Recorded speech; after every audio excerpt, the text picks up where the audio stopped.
Bene, siamo in diretta live sul forum dell'agricoltura di montagna, oggi per parlare della gestione della fauna selvatica, o un problema o possibile risorsa. Grazie da parte di Longarone Fiere Dolomiti e in particolare del presidente di Longarone Fiere, il dottor Gianangelo Bellati, un ringraziamento particolare alla CIA Agricoltori Italiani per aver organizzato questo convegno e a tutti gli ospiti qui dalla provincia, alla regione, e anche all'azienda agricola DECET per essere qui a dare la loro testimonianza e il loro contributo a questo importante tema.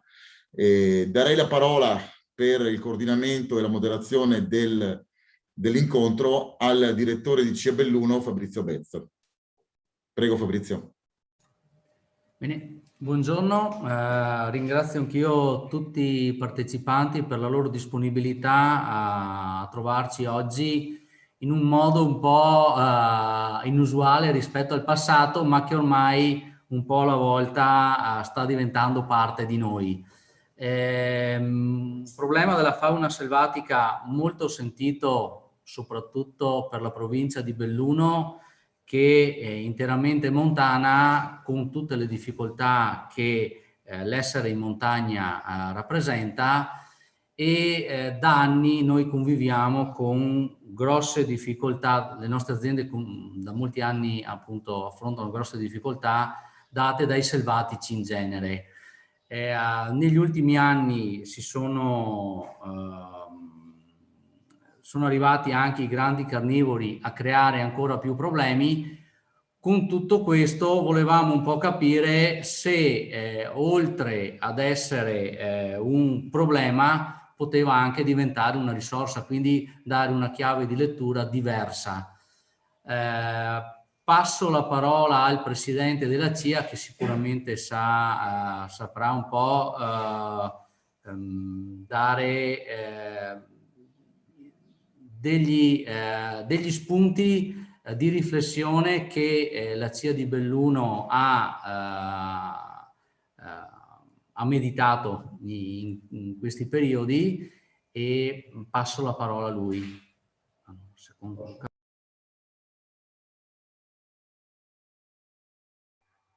Buongiorno a tutti, ringrazio intanto Longarone Fiere per darci la possibilità di essere qua oggi per un confronto e un scambio di idee.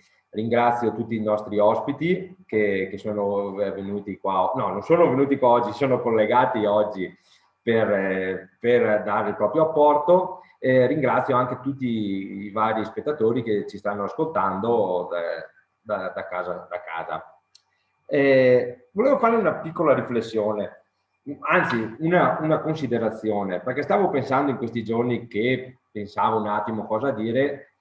Mi è venuto in mente un tema che ho fatto in quinta superiore. Diceva, un tema d'agricoltura, diceva le problematiche che può incontrare un giovane che vuole insediarsi, aprire un'azienda in provincia di Belluno.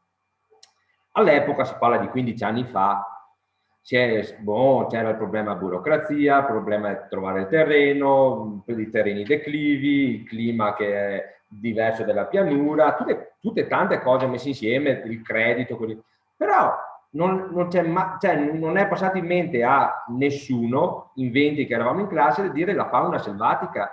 Al giorno d'oggi penso che sia per un allevamento, per un allevatore che vuole affrontare il pascolo, e anche un semplice agricoltore, è uno dei temi che forse dà un vincolo maggiore per affrontare la propria attività. Cioè, come ha detto Fabrizio, negli ultimi anni sono arrivati anche i grandi predatori e là si è amplificata la cosa, ma noi abbiamo una sequela di danni da cervi, da cinghiali, da caprioli, che forse ricopre la gran parte degli indennizzi che dà la regione ai nostri coltivatori. Quindi veramente bisogna ragionare, perché nell'ultimo decennio, perché si parla, ma neanche decennio, negli ultimi 6-7 anni c'è stato un esploit così esponenziale di questo problema, perché fino a 10 anni fa sì, c'era c'era il cinghiale che poteva rovinare, c'era il capriolo, c'era tutto, però era una cosa veramente marginale. Adesso sta diventando una lotta quasi impari in confronto a queste forze naturali.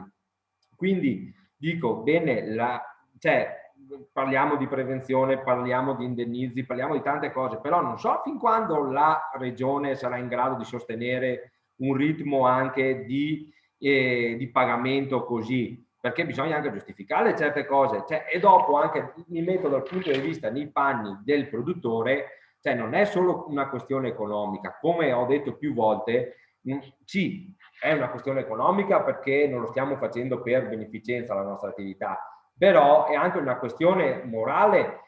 Chi fa una produzione, che produce qualcosa e dopo, quando è ora di raccoglierla o è ora di macellare, viene scartata perché c'è stato un attacco. È come dire a un ingegnere: faccio tutto il progetto, però quando è ora di presentare il progetto e prendere i soldi, elimino il file e quindi sì, magari verrò pagato ugualmente, verrò indennizzato, però tutto il lavoro che ho fatto fino adesso è stato invano.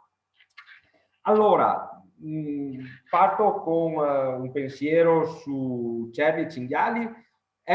Fanno danni perché onestamente immagino un cotico erboso di una malga a 1500, a 1600, 2000 metri, cinghiali 2000 metri no, ma 1500 metri cinghiali ci sono, mi rovinano un cotico erboso dove non posso ripristinare il prato in maniera giusta, con una ruspa, e dopo l'erba ricresce molto a fatica e vengono le varie infestanti.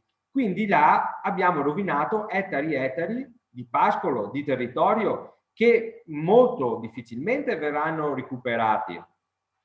Quindi sì, o se vengono recuperati, vengono recuperati con una spesa certamente altissima da sostenere. Quindi stavo meditando insieme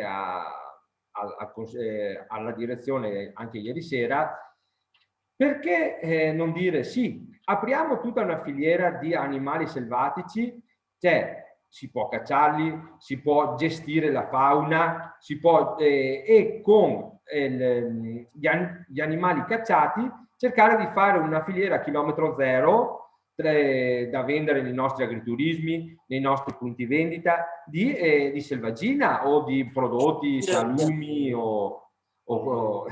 salumi e cose varie. Quindi provare a far entrare queste calamità, diciamo, come magari una risorsa anche per il nostro territorio, o anche semplicemente lasciare aumentare la caccia, come fanno in tanti altri posti d'Europa. Con i soldi che uno va là per cacciare si possono integrare gli indennizzi che dà la regione, perché alla fine della fiera è vero, la fauna selvatica è un bene indisponibile dello Stato, però che la diciamo foraggia e gli dà da mangiare siamo noi agricoltori, perché mangiano sul nostro prato, perché mangiano sul nostro campo di mais. Quindi alla fine della fiera, diciamo, noi siamo parte piena e partecipe di questa filiera. Quindi sarebbe anche giusto che si potesse gestire in maniera più attiva. Sulla parte dei grandi predatori, onestamente, si ha posso dare una presa di posizione dicendo anche ci può stare bene, non ha un senso eliminare il lupo interamente, perché oramai è sul nostro territorio e quindi sarebbe una cosa anche stupida da dire. Diciamo che però bisogna contingentarlo, bisogna gestirlo, però non si può gestirlo solo passando con recinti, prevenzione dal punto di vista nostro. Bisogna che sia gestito a 360 gradi, perché sì, è vero, io posso fare il recinto, io posso mettere il cane di guardiania, posso fare tantissime cose, ma se il turista passa e mi apre il recinto o mi tirano giù il figlio o succede 10.000 cose, già la mia prevenzione non ha più un senso, perché il mio recinto non è più attivo. Quindi il lupo sta bene, secondo me, confinato in certe aree dove non c'è una densità di popolazione, no? E dove non ci sono insediamenti di allevamenti, che può arrecare danno. Se c'è un gruppo di lupi che è troppo aggressivo, che sta troppo vicino a abitazioni o allevamenti, forse bisogna pensare a una soluzione più radicale, che non vuol dire l'abbattimento, magari anche la cattura è messo da un'altra parte, ma gestito così non può andare bene. E bisogna prendere questa considerazione, perché adesso oramai sono anche anni che andiamo avanti con i recinti e prevenzione, però i grandi risultati io personalmente non li ho visti, quindi forse vuol dire che non è la strada più giusta e più efficace. Dopo speriamo che gli interventi dopo di me possano smentirmi se abbiamo trovato una soluzione migliore, una soluzione più efficace, indolore, senza creare problemi. Ben venga, saremo pronti a provarlo, però attualmente, per come la vediamo noi, tutte le varie difese che abbiamo messo in atto sono sicché vane. Magari su un gregge di pecore ci sta anche il recinto di notte, questo grado è più efficace, ma io sono un allevatore di bovini e vado anche in montagna.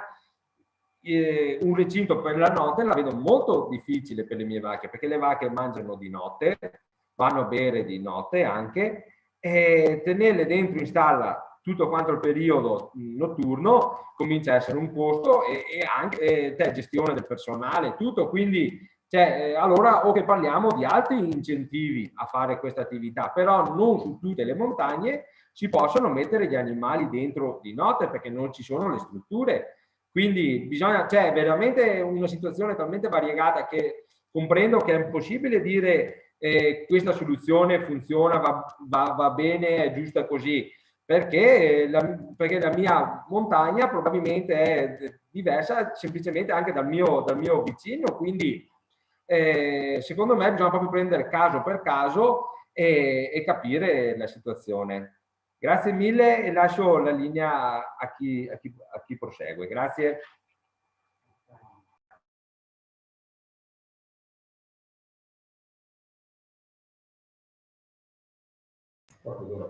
Bene, grazie Presidente. In sostanza diciamo che la CIA è per una gestione, l'unica cosa è capire bene dove vogliamo andare.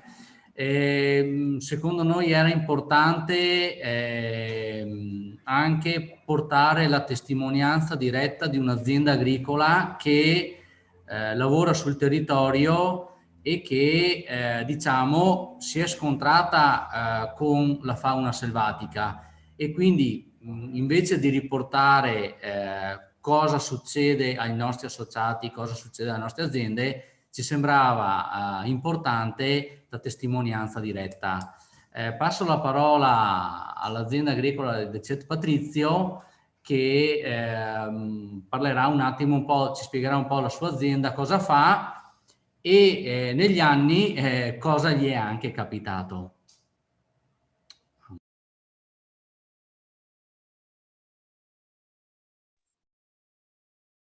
Buongiorno, sono Patrizio del CET, ho un'azienda agricola nel comune di Serena Grappa e sono agricoltore dagli anni 80 e ho iniziato l'attività con una stalla di capre, di 120 capre da latte biologico. Poi, avendo la possibilità di recuperare dei terreni abbandonati sulla montagna sopra il paese, il Monte Tomatico, che fa parte del massiccio del Grappa, nel 2000 ho costruito gli ultimi 4 chilometri di strada che mancavano per arrivare in cima. terreni questi abbandonati di proprietà di tutte le famiglie del paese e che venivano sfalciati e pascolati fino a 60 anni fa. Terreni impervi, non mecanizzabili, comunque si adattavano a essere pascolati. Quindi, d'accordo con tutti i proprietari, ho recintato tutta la zona con un filo elettrificato per far restare dentro gli animali, insomma. È stata una decina di manze di razza limousine, una razza rustica in grado di gestire da sola parti all'allattamento senza intervento umano.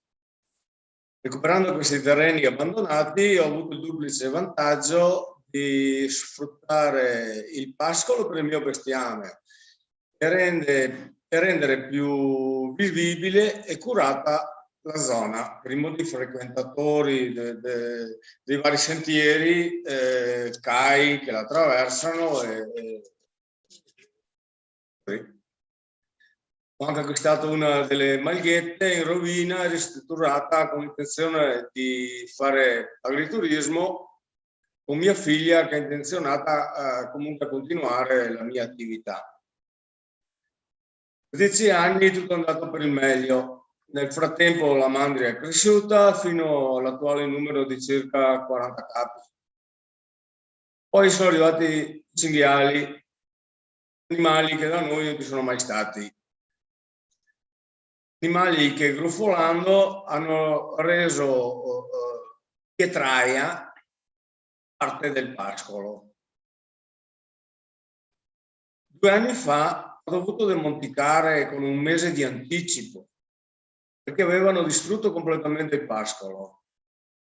Adesso, con l'aiuto dei cacciatori e delle guardie dell'ufficio caccia di Belluno, la situazione sembra sotto controllo. Sembra, ogni tanto. Comunque i danni restano. Per questo sono anche costretto a non far partorire più le vacche in montagna, perché i cinghiali e adesso anche i lupi si mangerebbero i vitellini appena nati. Quindi mi ritrovo anche con una concentrazione di parti nel periodo invernale a valle, difficilmente gestibile appunto nel centro aziendale.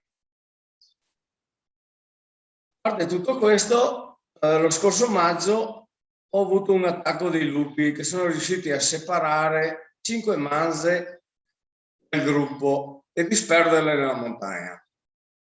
2 sono state ritrovate morte, una l'ho recuperata viva a 2 chilometri in linea d'aria di distanza dal pascolo e 2 non sono state ritrovate. Sì, ho avuto dei risarcimenti, la regione sono stato aiutato dall'ufficio per compilare tutte le carte, tutte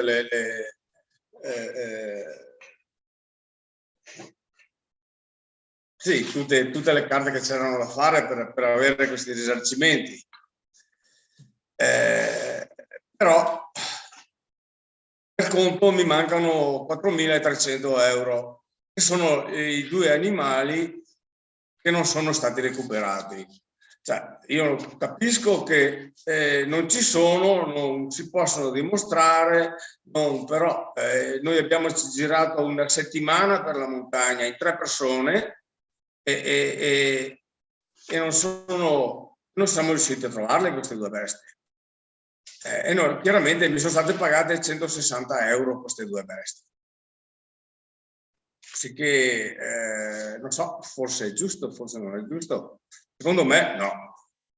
Perché no, se le mie vacche escono dai recinti, dalla mia proprietà e fanno dei danni, io sono tenuto a pagarli e io li pago. Ho anche un'assicurazione per questo.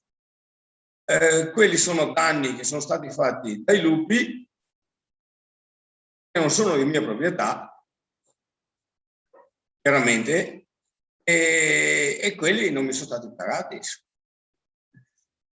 Comunque è impossibile nella mia maglia fare una recinzione, diciamo, affidabile, ammesso che esista, per tenere fuori i lupi. Perché attraverso il pascolo passano diversi sentieri CAI e un'altavia anche.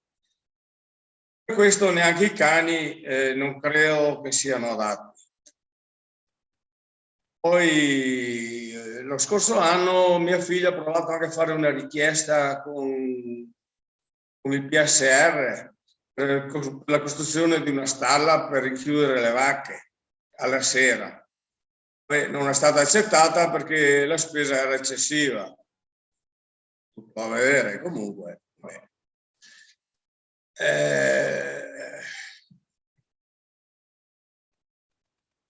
Non so cosa altro dire. Nelle nostre montagne, dove la nostra azione di tutela del territorio è insostituibile.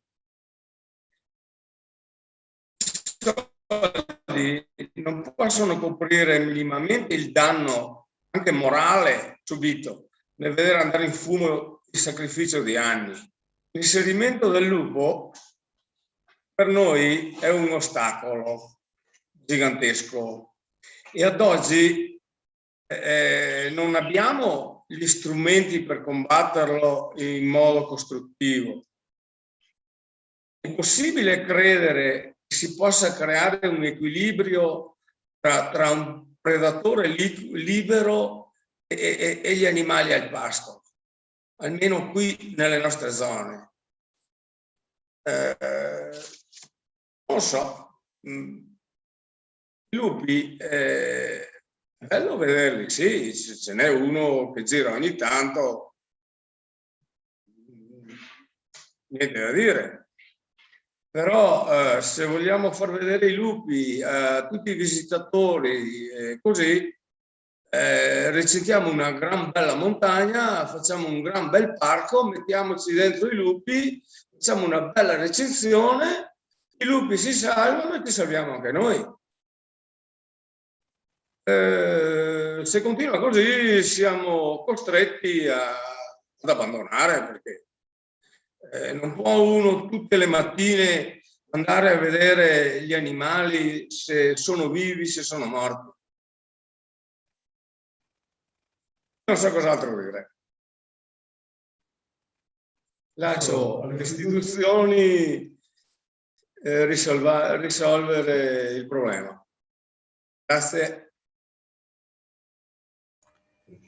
Ringrazio Patrizio perché non è facile parlare a un monitor e quindi lo ringrazio per la sua disponibilità e anche la chiarezza con cui e la tranquillità con cui è riuscito ad esprimere un problema che assilla molti allevatori non solo della provincia di Belluno, ma comunque di tutta la zona montana sicuramente della regione Veneto. E mi sembra che fino adesso siamo stati bravi, siamo stati in tacca con i tempi, quindi adesso appunto lascerei un attimo un po' la parola alle istituzioni anche per cercare di capire se ci sono delle, chiamiamole, delle possibilità, delle idee, dei suggerimenti, o se noi in qualche modo possiamo essere, noi anche associazioni di agricoltori, possiamo essere di aiuto su questo per trovare un giusto equilibrio. Lascio la parola a Franco De Bon del settore caccia e pesca della provincia di Belluno. Spero di non fare qualche gaffe con le presentazioni, mi scuso in anticipo. Grazie, buongiorno a tutti, grazie dell'invito. Porto ovviamente i saluti del Presidente Padrin. Ecco, intanto dico subito che i due precedenti interventi, insomma quello del Presidente Cuffaro e anche dell'agricoltore, hanno posto con molta chiarezza, insomma con molta concretezza il tema di oggi, no? Se la fauna selvatica è un problema, è una risorsa. Ecco, per inquadrarla correttamente, io mi permetterei di fare un brevissimo inquadramento di carattere ecologico perché così, parlando insomma per principi, le comunità viventi che tecnicamente si chiamano biocenosi, che sono attualmente presenti sul territorio provinciale, sul nostro territorio montano, e che noi siamo chiamati come istituzioni a conservare secondo le indicazioni dell'Europa, secondo i principi della direttiva Habitat e Uccelli, sono state sostanzialmente create quasi tutte dal lavoro dell'uomo, dalle attività agricole. Ecco, cito tra tutti insomma, quella più famosa che è conosciuta col codice dell'habitat, un habitat prioritario 6210, ecco, la formazione di erbose, formazioni erbose secche seminaturali e facies coperte a cespugli su substrato calcareo. Festuco Bormitalia, lo cito perché poi c'è un asterisco che dice stupenda fioritura di orchidee. Noi siamo una provincia montana, ecco, nel mese di giugno c'è questa splendida fioritura di orchidee montane che è molto attraente anche dal punto di vista turistico, paesaggistico, che è stata creata dall'uomo, è un habitat seminaturale. Ecco. Se non, come ha detto prima l'agricoltore, se lui abbandonasse quella sua attività di pascolo, questa habitat seminaturale regredirebbe a bosco, perché tutti quei prati di mezza montagna una volta erano boschi. E si è domandato, prima si parlava, come mai il fenomeno della fauna selvatica è comparsa negli ultimi 10, 20, 30 anni. Ecco. Effettivamente noi in provincia di Verona stiamo vivendo una transizione che non sta vivendo la pianura, in quanto alla fine dell'Ottocento tutte le superfici utilizzabili, faccio un esempio, dietro il Civetta c'era una cengia che era raggiungibile solo con le corde, in cui dei vecchi pastori mi dicevano calavano per 15 giorni una decina di pecore, perché quella superficie isolata dalla montagna, dal resto che non si poteva raggiungere se non con le corde, dava sostentamento al pascolo di 10 pecore per 15 giorni.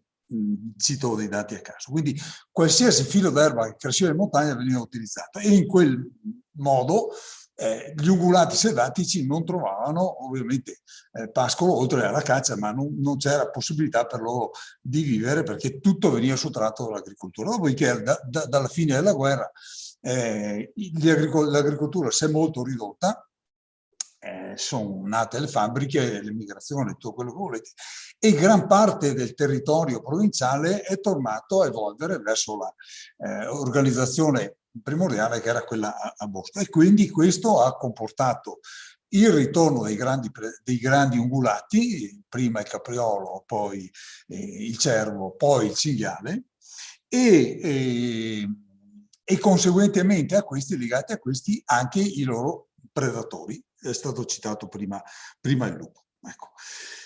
Questo è stato il processo che ha, dal punto di vista ecologico, che ha portato questa situazione che oggi la mettiamo. E devo dire che dal punto di vista anche dell'opinione pubblica, ma anche dal punto di vista, voglio dire, normativo e della ricchezza del territorio, questo fauna selvatica rappresenta un grande patrimonio che noi dovremo correttamente gestire, è stato più volte detto da quelli che mi hanno preceduto, nell'interesse di tutti i cittadini. E allora è una risorsa o è un danno? Ecco. Dico alcune cose che abbiamo fatto noi come provincia di Belluno, che abbiamo avuto la delega a partire dagli anni *80. Io prima di fare il consigliere provinciale ho lavorato 30 anni in polizia provinciale, quindi mi sono occupato proprio direttamente di queste problematiche, ho visto crescere questa situazione che è stata descritta prima, e fino al 2015, scusate, la provincia aveva titolo per gestire la fauna selvatica, poi c'è stata una pausa con la legge del Rio e poi nel 2018 la regione ha riassegnato alla provincia di Belluno, unica nel Veneto, alcune competenze riguardanti sostanzialmente però la fauna cacciabile, ecco, e non diciamo i predatori. Però adesso con questo stiamo cercando di impostare il più possibile una corretta gestione. Però avevamo capito molto tempo fa che la fauna selvatica poteva essere una risorsa, tant'è che nel 2005 insieme all'Università di Padova abbiamo scritto un libro che si chiama Il corretto trattamento igienico-sanitario delle carni di selvaggina. Se qualcuno si ricorda, ho visto qualche fotografia una volta quando si prendeva il capriolo, si metteva sulla macchina e venivano girati i bar fino a che le carni diventavano verdi e di tutti i colori. Adesso abbiamo insegnato ai cacciatori come gestire correttamente dal punto di vista igienico-sanitario gli abbattimenti e come utilizzare al meglio questa carne di selvaggina. E la cosa è stata ripresa con grande piacere, lo vedo proprio quest'anno, con l'intesa firmata dal ministro Gelmini il 25 marzo 2021, che recita appunto concernente le linee guida in materia di igiene delle carni di selvaggina selvatica, ma vedo che anche la SIEV, la Società Italiana di Ecopatologia della Fauna, l'8 di giugno prossimo 2021 organizzerà le filiere delle carni di selvaggina selvatica, il secondo congresso nazionale con questo importantissimo convegno. Ecco. Quindi il tema noi l'avevamo visto 15 anni fa, ma vedo che è stato ripreso e con grande piacere, insomma, lo sottolineiamo con forza. Come stiamo gestendo a partire dagli anni '80 la nostra fauna selvatica? Attraverso il monitoraggio delle popolazioni. Io ieri sera sono tornato a casa alle 2 stamattina perché ero insieme ai colleghi a fare il censimento in Cansiglio dei cervi e giustamente, come ha detto l'agricoltore prima del CET, è un po' surreale insomma vedere tutti quei bei pascoli che io ricordo 30 anni fa erano aperti, erano anche molto più, dal punto di vista anche dell'impatto, insomma, no? Accoglienti, recitati, sembrava di essere a Auschwitz, con 6 fili elettrificati, perché altrimenti i cervi entrano e le numerose aziende agricole che ci sono in Cansiglio non potrebbero, perdono metà del foraggio, quindi poi c'è qualcuno che fa anche biologico, quindi con tutti questi danni. Quindi l'unica soluzione che è stata trovata finora, insomma, è stato questa recinzione che però, ecco, devo dire la verità, insomma, anche dal punto di vista degli impatti ha le sue problematicità. Ecco. Però noi censiamo questi animali e a seguito di questo diamo un piano abbattimento che dovrebbe, ecco, cercare di raggiungere, ne parlavo ieri, diversità biotica, scusate se tiro dei termini molto tecnici, ma la densità agroforestale, cioè un numero di animali che non impatti pesantemente sulle attività agricole. Ecco, questa è la filosofia. Devo dire che noi, proprio a partire dagli anni '80, per stabilire queste linee base ci siamo ovviamente affidati alle consulenze delle università, per prima l'Università di Padova e poi ovviamente sotto la supervisione o qualsiasi parere che noi, qualsiasi autorizzazione che noi emaniamo, il calendario vanatorio o qualsiasi altra cosa, la facciamo con il parere favorevole da parte di ISPRA, che è l'ente supervisore di questa materia. Ecco. E devo dire che abbiamo dovuto recuperare anche delle usanze che il mondo venatorio insomma, aveva fatto negli anni passati. Se qualcuno si ricorda, insomma, una volta si prendevano solo i maschi, si prendevano solo i maschi a una certa età, si andava a caccia per il palco. Adesso noi obblighiamo le riserve a battere un numero pari, addirittura superiore negli ultimi anni, di femmine piccoli proprio per ristrutturare la popolazione, perché noi abbiamo l'obbligo dal punto di vista delle istituzioni di conservare le popolazioni in maniera strutturata correttamente, cioè tanti maschi, tante femmine, tanti piccoli, tanti adulti e tanti vecchi, con una struttura di popolazione correttamente strutturata. Per fare questo si applica un piano di abbattimento così formulato e poi si controllano gli errori che sono stati fatti, o meglio, ecco, la distanza insomma, che dal piano assegnato a quello che è stato abbattuto attraverso la valutazione di trofei che quest'anno dovevamo fare sempre su a Longarone Fiere, che ci sta ospitando oggi, ma faremo un'altra maniera noi in presenza. E per quanto riguarda le specie non cacciabili, ad esempio il cinghiale, noi ancora nel 1990 abbiamo, quando sono arrivati i primi cinghiali in provincia di Verona, abbiamo attivato un piano di controllo che prevede l'eradicazione del cinghiale su tutto il territorio provinciale. La tiro corta attraverso diversi successivi provvedimenti. Noi siamo partiti dal 1900, eccolo qui il dato del cinghiale, 2003 scusate, con 10 abbattimenti di cinghiale, siamo arrivati nell'anno 2020 con 705. Il cinghiale in provincia di Belluno si caccia tutto l'anno, si preleva, scusate, con la forma del controllo, che è un'altra forma dell'esercizio venatorio, da parte di 1488 operatori autorizzati che possono anche andare su riserve diverse dove sono associati, in genere sono cacciatori che possono anche muoversi proprio per andare nella maglia di DCET, qualora DCET fosse cacciatore noi potremmo, o meglio avesse il porto di licenza di caccia, poteva andare a fare il controllo anche sulla sua azienda, anche se risiede su un altro comune. Ecco. Devo dire che su questo abbiamo fatto numerosi incontri anche con le organizzazioni di categoria per cercare di sensibilizzare al massimo i cacciatori verso questo prelievo che è fortemente, che impatta fortemente, come è stato detto, sulla conduzione dell'attività agricola. Per quanto riguarda i cacciatori, qui è proprio la mission che ha la provincia, quella di formare dei cacciatori nuovi, fra poco faremo dei corsi e degli esami di caccia, questi li farà la regione, insomma, ma poi verranno a caccia qui in provincia di Belluno e l'esame verrà fatto qui in provincia di Belluno. E contemporaneamente vogliamo sensibilizzare quelli che ci sono già. Tanto per dire il numero di cacciatori che ci sono in provincia di Belluno, nel 2021 avevamo 3.942 cacciatori, l'anno scorso avevamo 2.709 cacciatori, quindi una forte riduzione, un invecchiamento, ma attraverso questi cacciatori li vogliamo far diventare delle figure nuove, non quelli che, come dicevo prima, prendevano il capriolo, lo mettevano sulla macchina e facevano il giro a festeggiare nelle osterie, ma degli operatori che siano sensibilizzati rispetto al tema dell'agricoltura e che intervengano in maniera efficace dove ci sono i danni.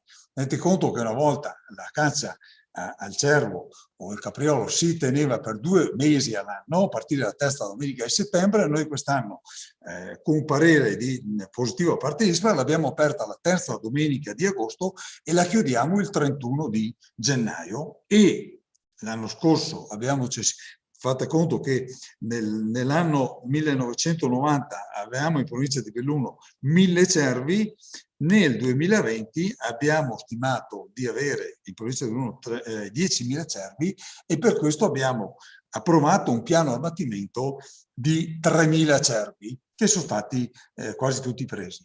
Tenete conto che i numeri che vi sto dicendo hanno sollevato grosse perplessità da parte dell'opinione pubblica. Io capisco gli agricoltori e sono vicinissimo agli agricoltori, vedete, mi sono preso la responsabilità di approvare questi piani. Non vi dico che cosa è arrivato sui social, non vi dico le proteste che sono state fatte anche sul giornale, le avrete viste anche voi, insomma siamo stati chiamati di tutto per fare questa cosa, ma questo è l'unico passaggio che facciamo e intendiamo, visto che siamo convinti di quello che avete detto finora, di continuare su questo tema, facendo degli abbattimenti che riportino il numero degli ungulati nei numeri che non arrechino troppo danno, perché un po' di danno lo faranno, anche uno lo fa, ma dei danni sostenibili che possono essere eserciti o prevenuti con dei sistemi che poi magari la Regione e il dottor Fregoman spiegherà.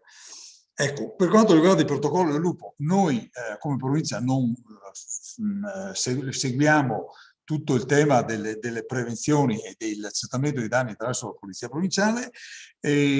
La proposta che avevo fatto, sensibilizzato anche da molti sindaci del territorio, insieme alle 3 province montane di cui abbiamo firmato da poco un protocollo, Sondrio e Verbania, di incontrare il Ministro dell'Ambiente per sperimentare sul nostro territorio dei protocolli che migliorino, ecco, il piano di gestione, che attualmente non è stato ancora approvato perché c'è una divergenza, insomma non c'è un'opinione comune tra regioni e Stato, e noi abbiamo proposto che venga applicato sperimentalmente un modello allargandolo un po' a delle forme come è stato detto da voi. Io mi fermo qui, vi ringrazio l'attenzione, spero di essere rimasto nei tempi e sono disponibile per qualsiasi chiarimento. Grazie.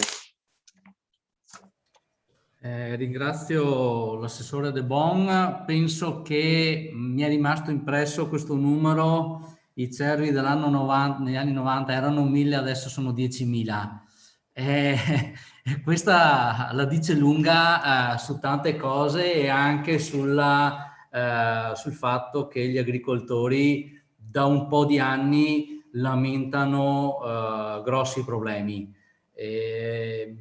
Secondo me, appunto, come è stato detto, bisogna in qualche maniera intervenire in maniera forte. E poi c'è un altro punto che non so se ho capito bene, ma si è parlato anche dell'utilizzo appunto di queste carni di selvaggina. Magari appunto poi quando arriveremo al dibattito così, se magari appunto riusciamo a trovare una quadra, perché penso che alla fine di tutto questo, oltre che diciamo a riappropriarci, a rigestire un territorio, sia importante anche ridare dignità a chi sul territorio lavora. Detto questo, e per non dilungarmi e portare via tempo ai relatori, passo la parola a Gianluca Fregolent della direzione agroambiente della regione. Eccoci qua, buongiorno. La questione è molto importante e soprattutto impattante, perché quella che è un'opportunità per il territorio, per la parte turistica, per la parte ambientale, naturalmente diventa una situazione di svantaggio per chi in quello stesso territorio sviluppa ed esercita quella che è la propria attività di impresa e la propria attività. Quello che volevo premettere subito rispetto, visto che siamo qui con imprenditori, aziende agricole, con un'associazione di categoria, è che la regione e le province, concordo e condivido, abbiamo un ottimo, diciamo, dialogo e confronto con la provincia di Belluno, sia per la gestione delle risorse economiche, ma anche per quelle che sono la definizione delle attività,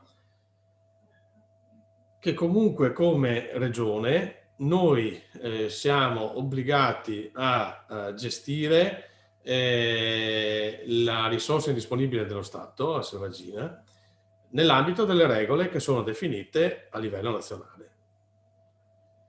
Prima ho sentito un termine improprio, secondo me, che è giusto che tra di noi ce lo diciamo, ce lo ribadiamo, che il lupo non è stato portato.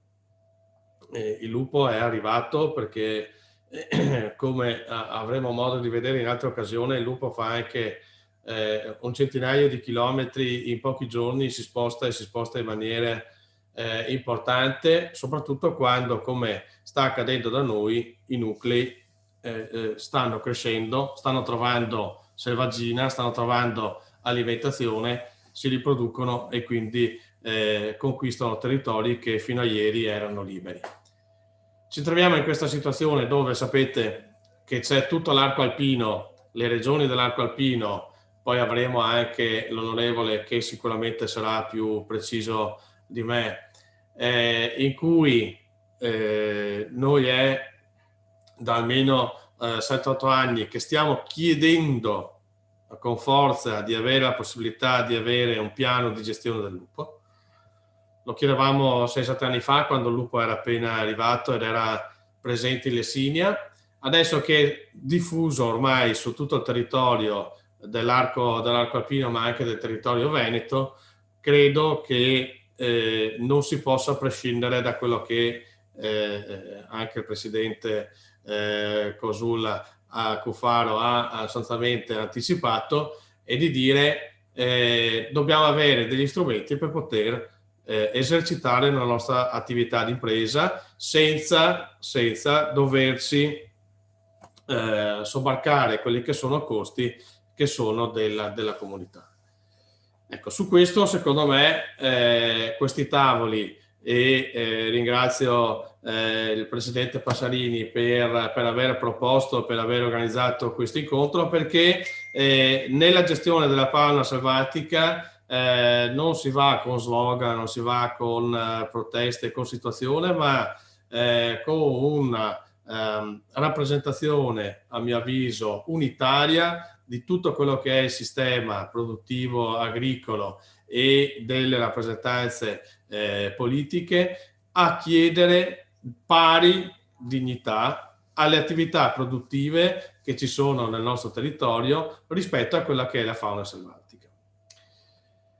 Per presentarvi un po' quelli che sono i dati, perché De Bon ha dato l'evoluzione del cervo, ma noi abbiamo qualche dato anche in più che vorremmo condividere, lancio la presentazione.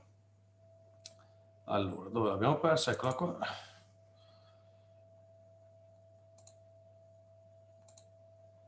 Ok.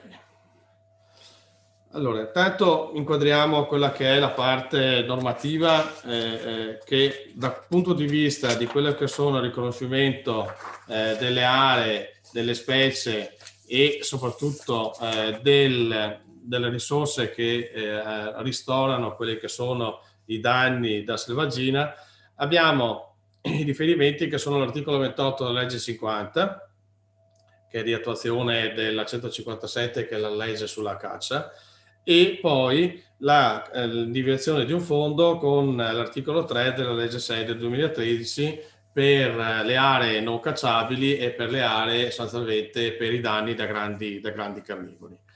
Attualmente, con il passaggio delle competenze che fino a il primo ottobre 2019 erano in capo alle province, abbiamo trasferito quelle che erano le competenze dell'erogazione degli indennizzi da selvaggina ad AVEPA. Mentre per quella che è l'attuazione della legge regionale 6, abbiamo che ci sono sempre i parchi che svolgono quella che è l'istruttoria dei danni che vengono definiti all'interno dei loro confini, e la regione invece per quanto riguarda quelle che sono la parte relativa ai danni da grandi carnivori, dove noi per la determinazione dei danni, proprio perché ripeto noi adesso anche recentemente abbiamo rivisto quello che è la delibera per l'individuazione e la certificazione dei danni. Quello che noi riusciamo a erogare e a certificare, perché poi dopo comunque le somme che noi eroghiamo sono sempre comunque controllate, che l'istruttoria sia corretta, ci facciamo aiutare dalle polizie provinciali piuttosto dal corpo dei carabinieri forestali, che sono istruiti e che sono sostanzialmente capaci di andare a verbalizzare quelle che sono il danno effettivo e quindi anche quello giustificativo per poter erogare le somme. In alcuni casi, e qui mi riaggancio a quello che ha anticipato The Chat, sicuramente non riusciamo a individuare tutte le situazioni.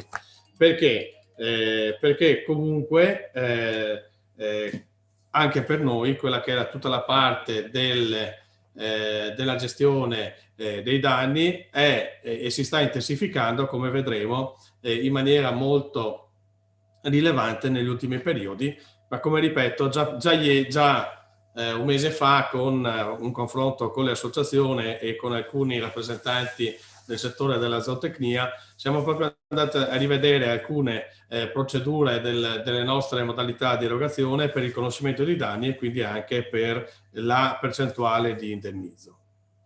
Il capo che non viene trovato per noi in questo momento è ancora un problema, perché se non si ha la certezza è comunque complicato anche per l'amministrazione andare a erogare una somma su un qualcosa che non viene riscontrato. Questo è l'andamento che vi faccio vedere, l'andamento delle somme che noi abbiamo erogato dal 2007 al 2020. Come vedete c'è un incremento che è correlato a quelle che sono sia la parte dei danni da selvaggina e soprattutto queste sono le somme messe a disposizione, quindi c'è stato un periodo qui centrale in cui avevamo il contingentamento dei fondi che potevano sulla stabilità finanziaria, che dovevamo anche rispettare alcuni parametri di bilancio, dove le somme naturalmente disincentivavano anche la presentazione delle istanze, perché sostanzialmente si aveva un indennizzo molto molto contenuto. Diverso invece per quella che è la parte relativa ai grandi carnivori, dove vedete che bene o male a seconda degli anni c'è sempre una somma che è aumentata nel tempo. Questo è l'andamento di quelle che sono le dichiarazioni di danni. La linea rossa rappresenta quella dei grandi carnivori e quindi rispetta quella che è l'evoluzione dei vari nuclei branchi che noi stiamo avendo nel territorio.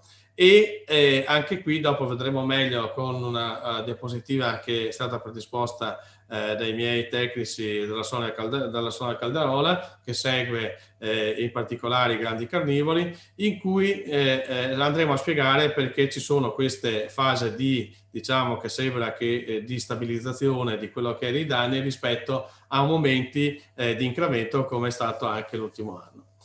Qui andate a vedere questa riga rispetto a quelli che sono i danni periziati sul 2019. Qui c'è l'effetto Covid, dove assieme a quelli che sono i danni che noi siamo andati a individuare, in alcune situazioni non siamo riusciti ad uscire, quindi abbiamo preso per buono quelle che erano le dichiarazioni che sono state presentate. Quindi avevamo questo forte aumento anche per questa influenza. Questo è il totale dei contributi che noi abbiamo erogato, quindi come vedete bene o male dopo una fase diciamo di riduzione della fase centrale che dicevo prima, per la riduzione di quelle che erano le risorse messe a disposizione, poi vediamo che negli ultimi anni comunque l'amministrazione regionale, anche per dare comunque un segno a chi sta alle imprese che stanno subendo comunque dei danni, stiamo comunque mettendo alla disposizione di questo settore risorse rilevanti. Qui per farvi vedere chi è che commette i danni. Fino al 2008 quello che era la specie rilevante nella determinazione di specie della selvaggina era legata ai danni da lepre, soprattutto all'interno delle ZRC. Poi c'era tutto il resto delle altre specie che avevano sostanzialmente l'altra metà dei danni. Per vedere il confronto con il 2018, dove vedete che se noi sommiamo quelli che sono i danni da cinghiale più quelli che sono i danni da ungulati, abbiamo più del 60% dei danni provocati. E quindi ci ritroviamo coerenti anche con i dati, con quello che diceva il consigliere De Bon, proprio per il fatto che vi è nell'ambito della gestione della fauna selvatica e delle specie cacciabili un incremento importante. Ricordo che il cinghiale fa 3 generazioni all'anno e se non viene contenuto naturalmente lui continuerà a incrementare e su questo dico anche però che già da 4 anni abbiamo un piano di abbattimento del cinghiale, dove abbiamo formato migliaia di persone che possono andare a effettuare questa attività, solo che in questa fase stiamo cercando di ridefinire e di capire il perché sostanzialmente non si attuino questi piani. Molto probabilmente, come stiamo facendo oggi, e quindi anche lancio oggi un invito anche alle organizzazioni sindacali, al di là dell'evidenziazione del problema, bisognerà cominciare anche a definire una pluralità di azioni formative o comunque anche di invito ad attuare i piani. Qui per darvi dei dati su quelle che sono sulla legge regionale 6, quindi ritorniamo sull'evento legato più al di là dell'orso, al di là di quello che è il lupo. Come vedete qui ci sono i branchi che, come voi mi segnalate frequentemente, sono sempre più in espansione e soprattutto sono dal 2016, dal momento in cui si è come si dice, strutturato il nucleo che era sulla Lessinia, si è trasferito nell'altopiano di Asiago e adesso dall'altopiano di Asiago ha fatto il passaggio del Piave, adesso si sta consolidando e sta arrivando fino ai confini di nuovo con il Friuli per tornare a colonizzare quindi tutte quelle aree che fino a ieri erano sostanzialmente libere da questa specie. Con questo c'è anche correlata quella che è l'evoluzione dei danni, e danni che non è che noi siamo qui tranquilli e indifferenti nella valutazione, nella gestione. Anche su questo noi stiamo continuamente ribadendo, sia con l'assessore Pan sia con l'assessore Corazzari, di sollecitare quella che è la Commissione Ambiente a livello nazionale, ma anche l'altro giorno c'è stata una riunione e basta una provincia, in questo caso mi pare che siano due province, due regioni che hanno dato parere non favorevole al piano di gestione che ormai ha tutta Europa. Sta di fatto che se non c'è l'unanimità all'interno della conferenza delle regioni, i provvedimenti non passano all'approvazione al governo. Ed è su questo tema che sicuramente bisognerà fare forza comune sia con le province sia con le associazioni di categoria per sensibilizzare quelle che sono anche i colleghi in aree magari meno sfortunato rispetto alle nostre e quindi procedere nella acquisire almeno la possibilità di intervenire su quei lupi confidenti che più si avvicinano alle nostre aziende o ai centri abitati.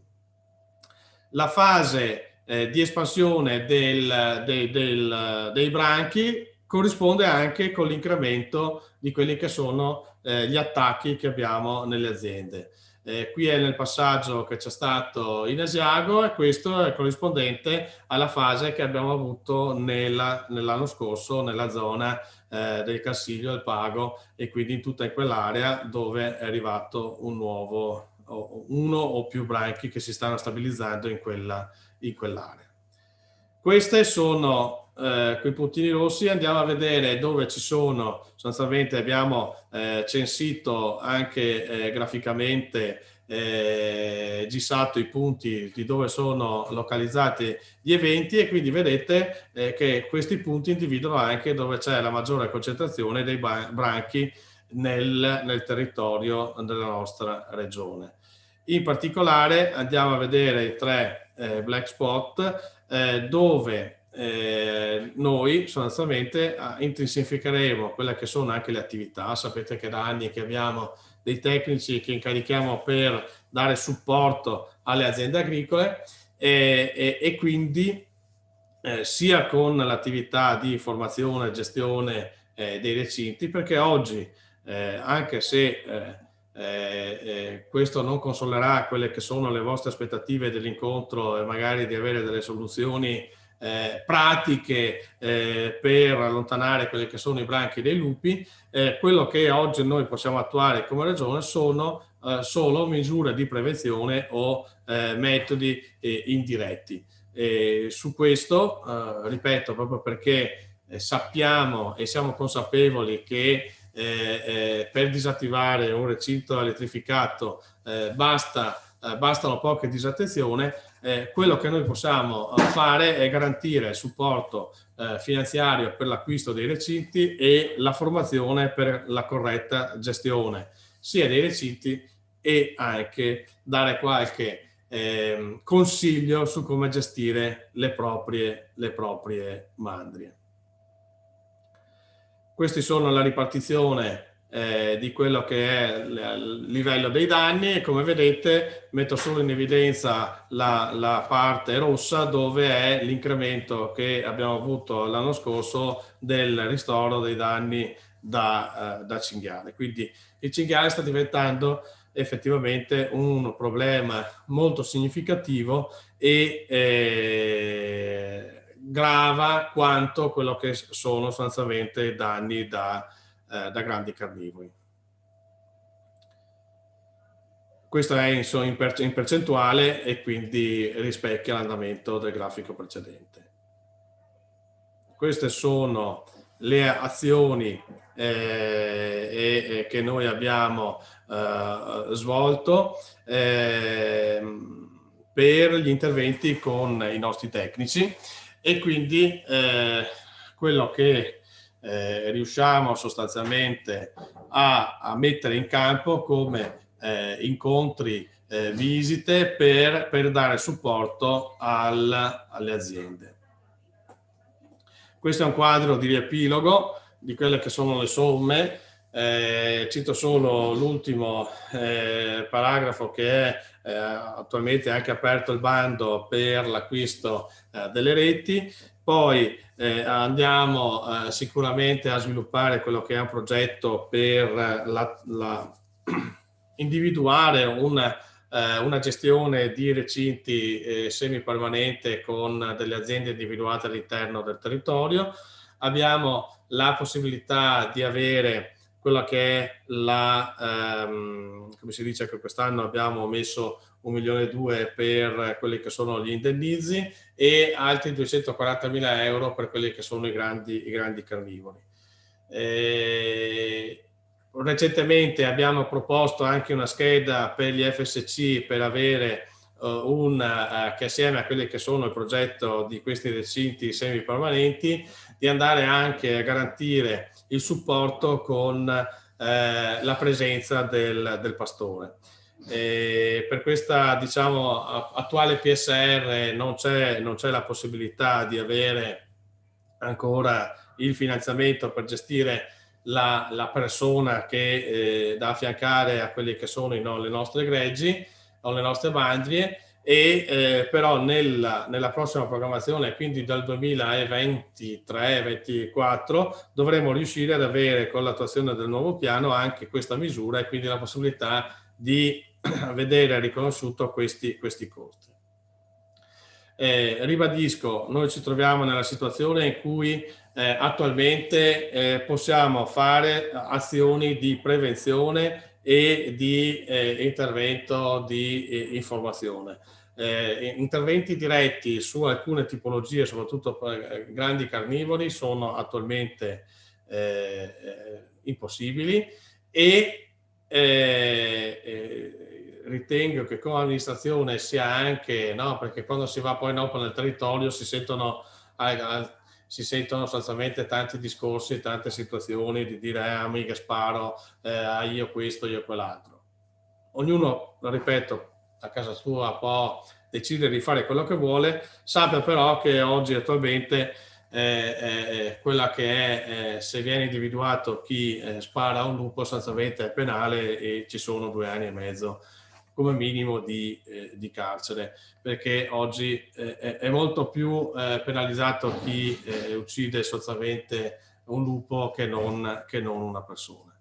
Ma al di là di questo, che sono considerazioni che lascio sostanzialmente a voi, a me preme mettere in evidenza quelli che sono gli sforzi che comunque la Regione sta ponendo in essere con attività di ricerca, di monitoraggio, con quelle che sono la possibilità di indennizzi.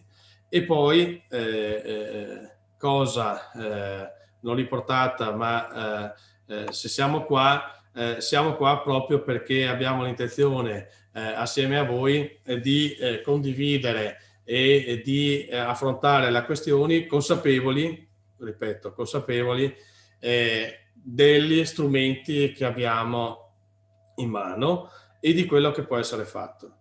E non è sicuramente mia intenzione sottrarmi dai confronti su tematiche che impattano pesantemente sulle aziende agricole e quindi abbandonare quello che è il problema, perché magari si viene attaccati da tutti coloro che amano molto di più la specie selvatica che non l'imprenditore che tiene curati quelle che sono le nostre montagne. Questa è la situazione e con questo contesto credo che dobbiamo essere consapevoli di muoverci e però di andare avanti, cioè non star fermi.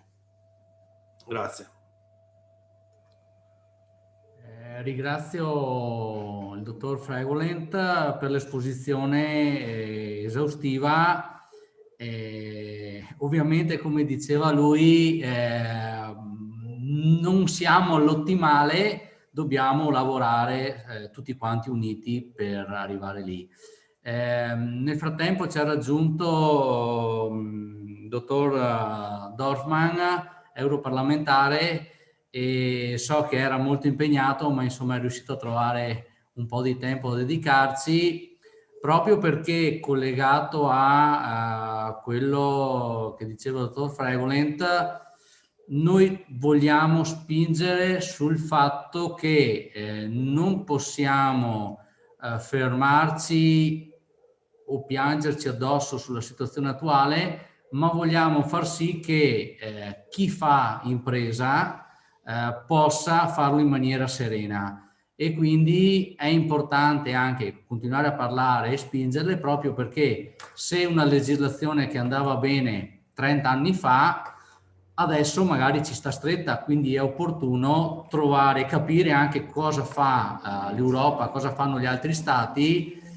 per risolvere o per cercare di porre rimedio a queste problematiche. Passo la parola al dottor Dorfman, che lo ringrazio. Buongiorno, grazie Presidente, grazie per l'opportunità che mi date per raccontarvi un po' cosa stiamo facendo, cerchiamo di fare noi quando si parla di lupo e di grandi carnivori, perché non solo lupo, purtroppo un momento anche abbastanza triste per noi qui nel Sud Tirolo. Ieri notte un orso, un giovane orso, ha fatto un attacco molto violento, distrutto sostanzialmente una mandria di capre di alto valore, e quindi è tornato tra l'altro anche questa notte. È un orso giovane che si è svegliato dal letargo. In questo momento purtroppo hanno fame e diventano difficili.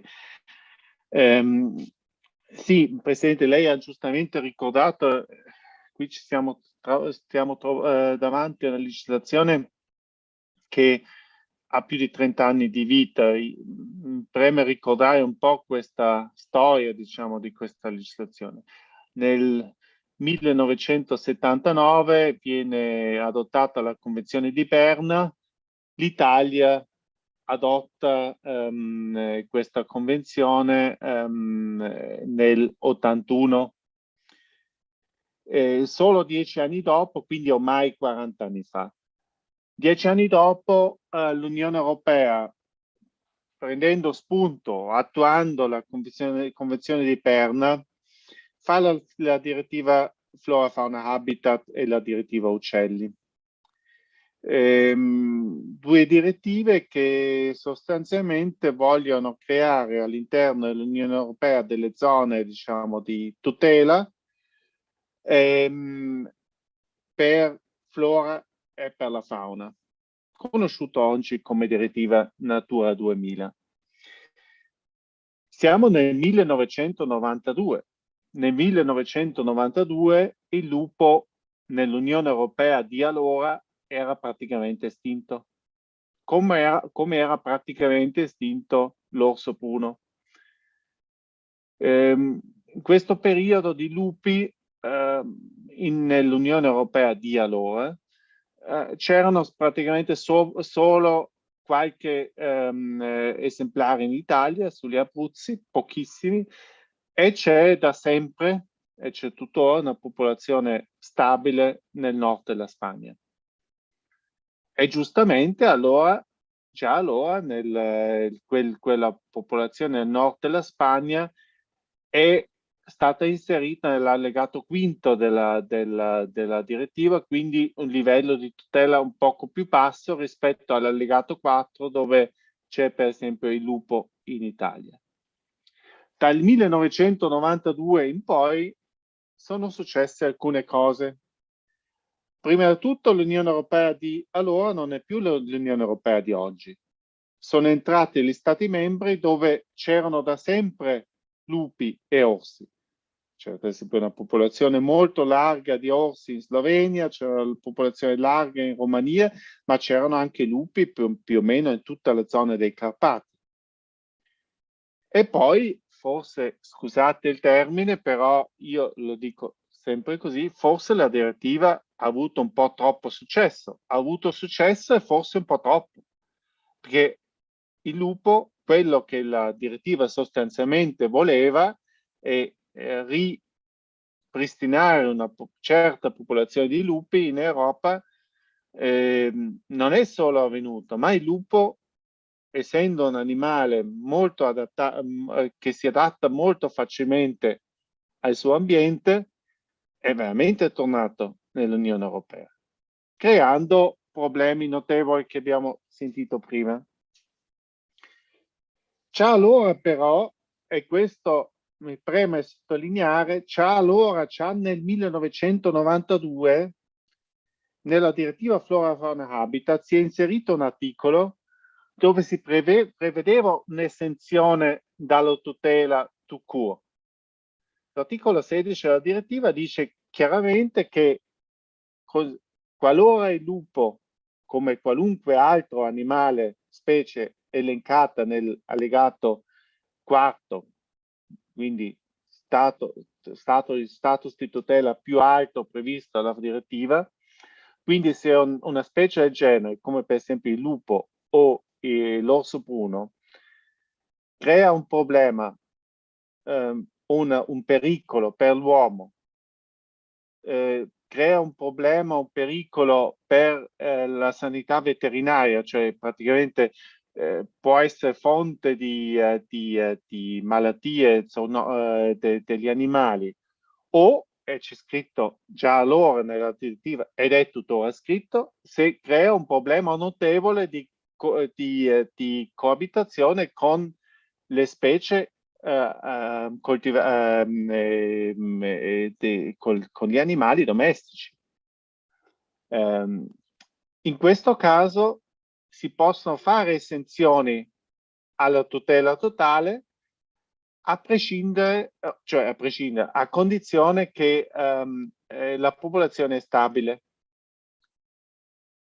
E qui c'è un po' il problema, perché questa direttiva non è attuata, diciamo, attuata direttamente a livello europeo, è attuata dagli Stati membri.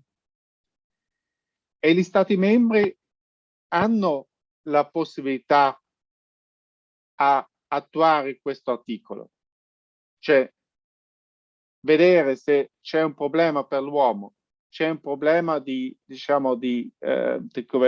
l'agricoltura, c'è un problema sotto il punto di vista veterinario e intervenire, però lo devono fare con un piano apposito, come il dottor Frigolet l'ha giustamente ricordato prima, lo devono fare evidenziando che c'è una popolazione stabile di lupi o di orsi o quello che è, e prevedendo l'intervento. Ci sono due problemi. Il primo problema è cos'è una popolazione stabile. Su questo c'è un grande dibattito a livello europeo. Secondo me noi dobbiamo puntare su una popolazione alpina. Non possiamo... qui c'è troppa gente che pensa che il lupo deve esserci dappertutto. Ma non c'è dubbio che la popolazione alpina del lupo, prendendo i lupi dalla Francia, dalle Alpi francesi fino alle Alpi slovene, oggi è una popolazione stabile. Saremo tra i 500 e 1000 lupi in questa zona. Considerato, cioè, se la popolazione è stabile, però poi serve un piano di management, serve un piano lupi. E qui c'è il problema fondamentale. Il nostro Stato questo piano lupi non l'ha mai fatto. Quando lo Stato lo ha voluto fare alcuni anni fa, come giustamente è stato ricordato prima, c'erano 4-5 le regioni che sostenevano questa idea. E questo piano lupi la bozza di piano lupi prevedeva un abbattimento fino al 5% della popolazione all'anno. Considerando che una popolazione di lupo che si trova in buone condizioni, e purtroppo buone condizioni significa che c'è sufficientemente da mangiare, e noi non dobbiamo dimenticare che il lupo che c'è qui nelle nostre zone si trova in un paradiso, che si trova davanti le pecore e le capre di noi, non cresce col 5% all'anno, cresce col 20-25% all'anno. Quindi abbattere il 5% all'anno non metterebbe minimamente in pericolo la popolazione esistente. Anzi, però addirittura su questo a livello nazionale non si è trovato un accordo. Ma andiamo a vedere un po' cosa succede a livello europeo. A livello europeo abbiamo parecchi stati che sono nelle stesse condizioni.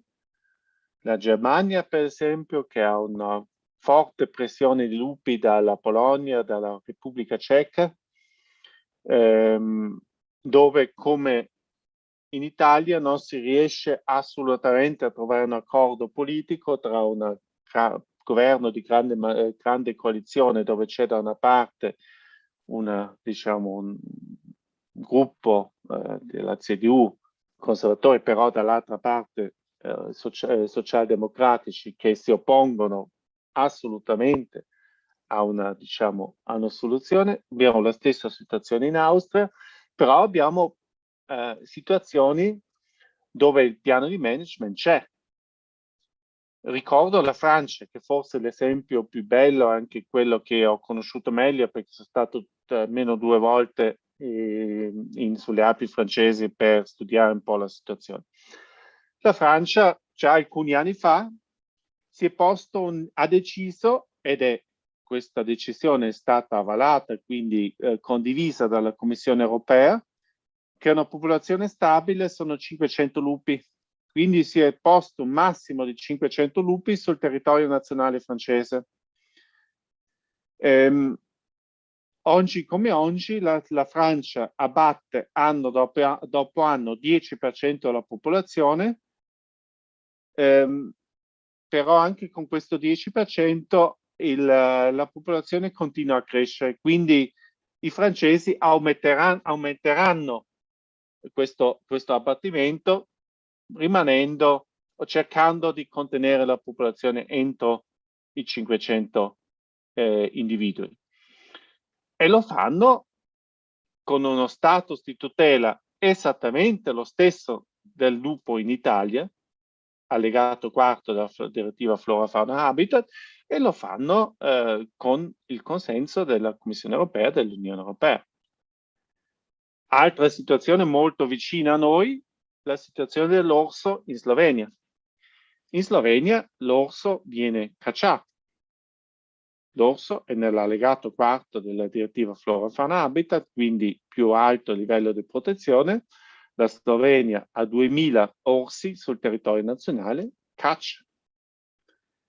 Stessa situazione in Finlandia, dove al nord del 50esimo di 50 gradi del polo artico, della zona artica, il lupo effettivamente ha un livello di tutela più basso, allegato quinto, però nel resto della Finlandia è nell'allegato quarto. Cosa voglio dire con questo? Io sono convinto che la legislazione europea, per la situazione nella quale ci troviamo oggi, è troppo restrittiva. Non c'è più in gran parte dell'Unione Europea, come da noi, non c'è più nessuna ragione per tenere il lupo nell'allegato quarto, quindi nel livello di protezione più alto. Dovrebbe, a mio avviso, almeno scendere di un gradino, quindi andare all'allegato quinto, dove oggi per esempio ci sono le marmotte. Questo non significa che diventa cacciabile, però diventa cacciabile con un permesso eccezionale. Su questo stiamo lavorando, però qui si introduce un altro problema, devo diventare un po' cattivo. Purtroppo intorno a questo lupo si è creato anche un business incredibile, un business di scienziati, semiscienziati, di Life Wolf Alps, di progetti europei, di congressi, convegni, cene ed altro. E questo gruppo, diciamo, ristretto a livello europeo, che si conosce benissimo perché si incontrano continuamente e hanno nella loro missione la tutela del lupo e nient'altro, non vogliono sentire ragione, perché capiscono che qualunque soluzione ragionevole, logica, sarebbe un problema per il loro business. È quello che stiamo cercando di fare noi a Bruxelles in questo momento. Io ho creato io stesso un gruppo in Parlamento europeo dove a livello, diciamo, di transpartitico stiamo lavorando per spingere politicamente sulla Commissione europea e sugli Stati membri affinché agiscono. Dobbiamo fare un'azione forte a livello comunitario per interrompere questo ciclo di business e di belle cose che questo gruppetto, diciamo, si è creato negli anni.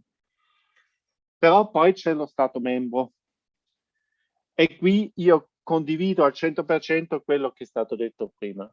Qui serve un'azione forte a livello nazionale. E vi faccio un esempio. Qui, proprio pochissimi chilometri da casa mia, c'è una valle, la Valle di Funes, che forse qualcuno di voi conosce. In questa Valle di Funes c'è una pecora molto particolare che è praticamente vicina all'estinzione. Con soldi europei, con il piano di sviluppo rurale, abbiamo sostenuto questa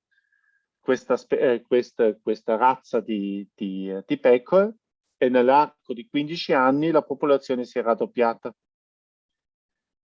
Negli ultimi 3 anni siamo tornati all'inizio,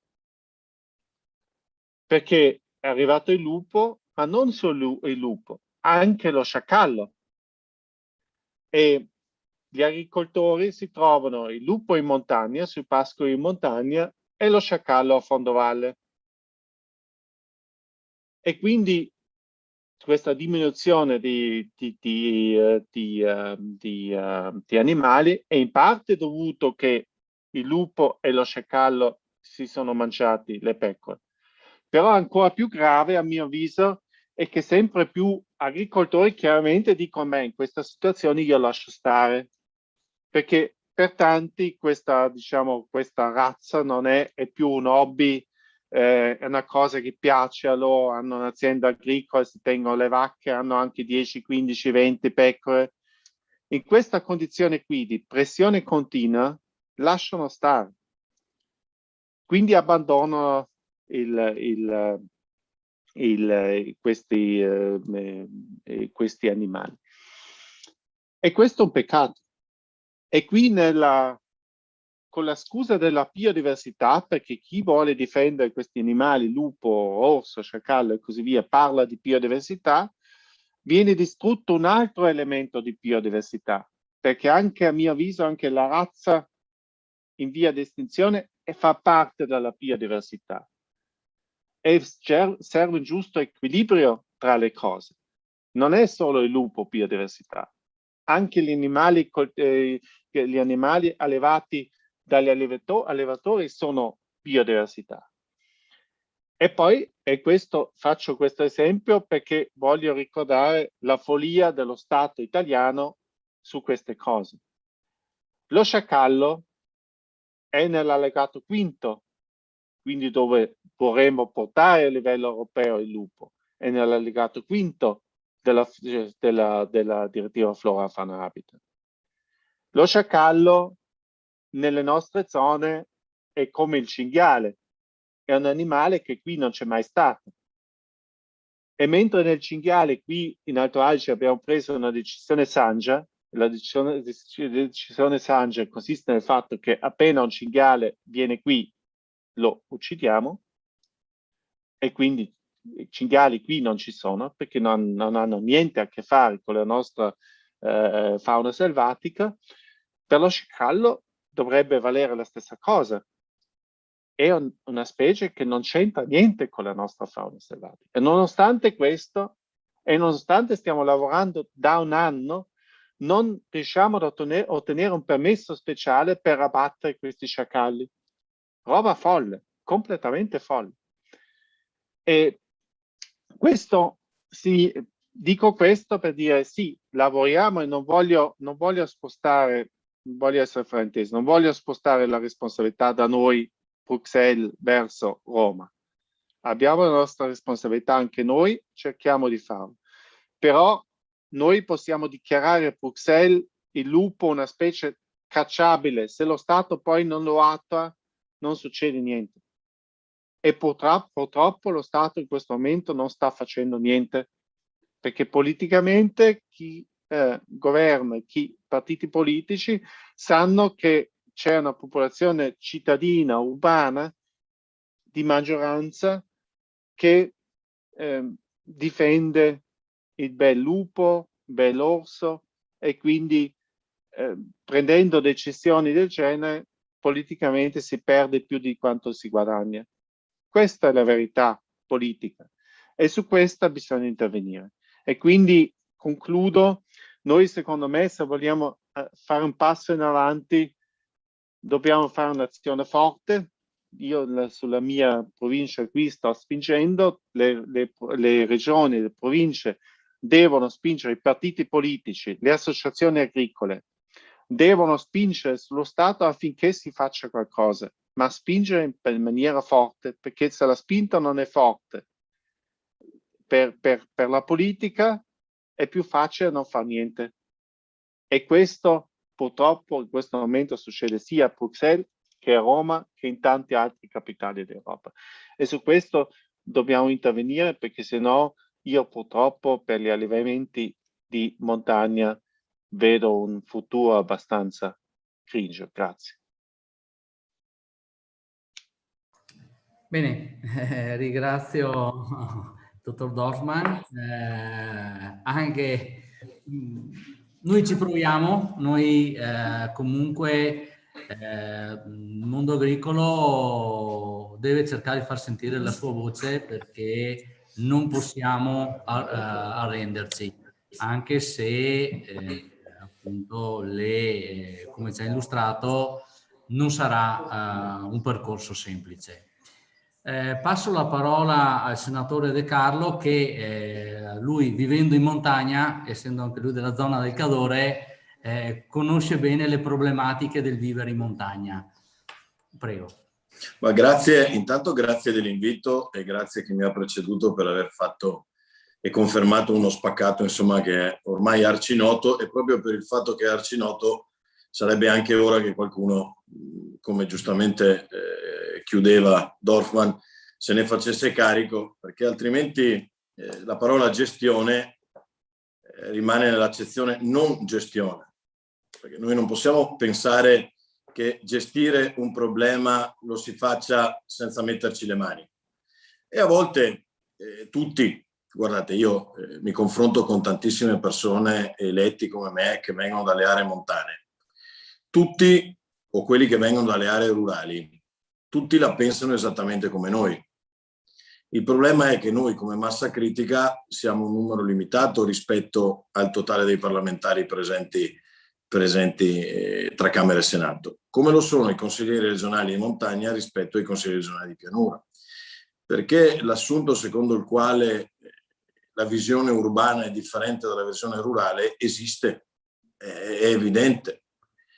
Esiste anche la visione, diciamo così, di quelli afflitti da quella che io chiamo sindrome di Heidi, per cui crede che la montagna sia il nonno, le pecorelle, le caprette, il latte e Heidi è felice sui prati e non sacrificio e fatica.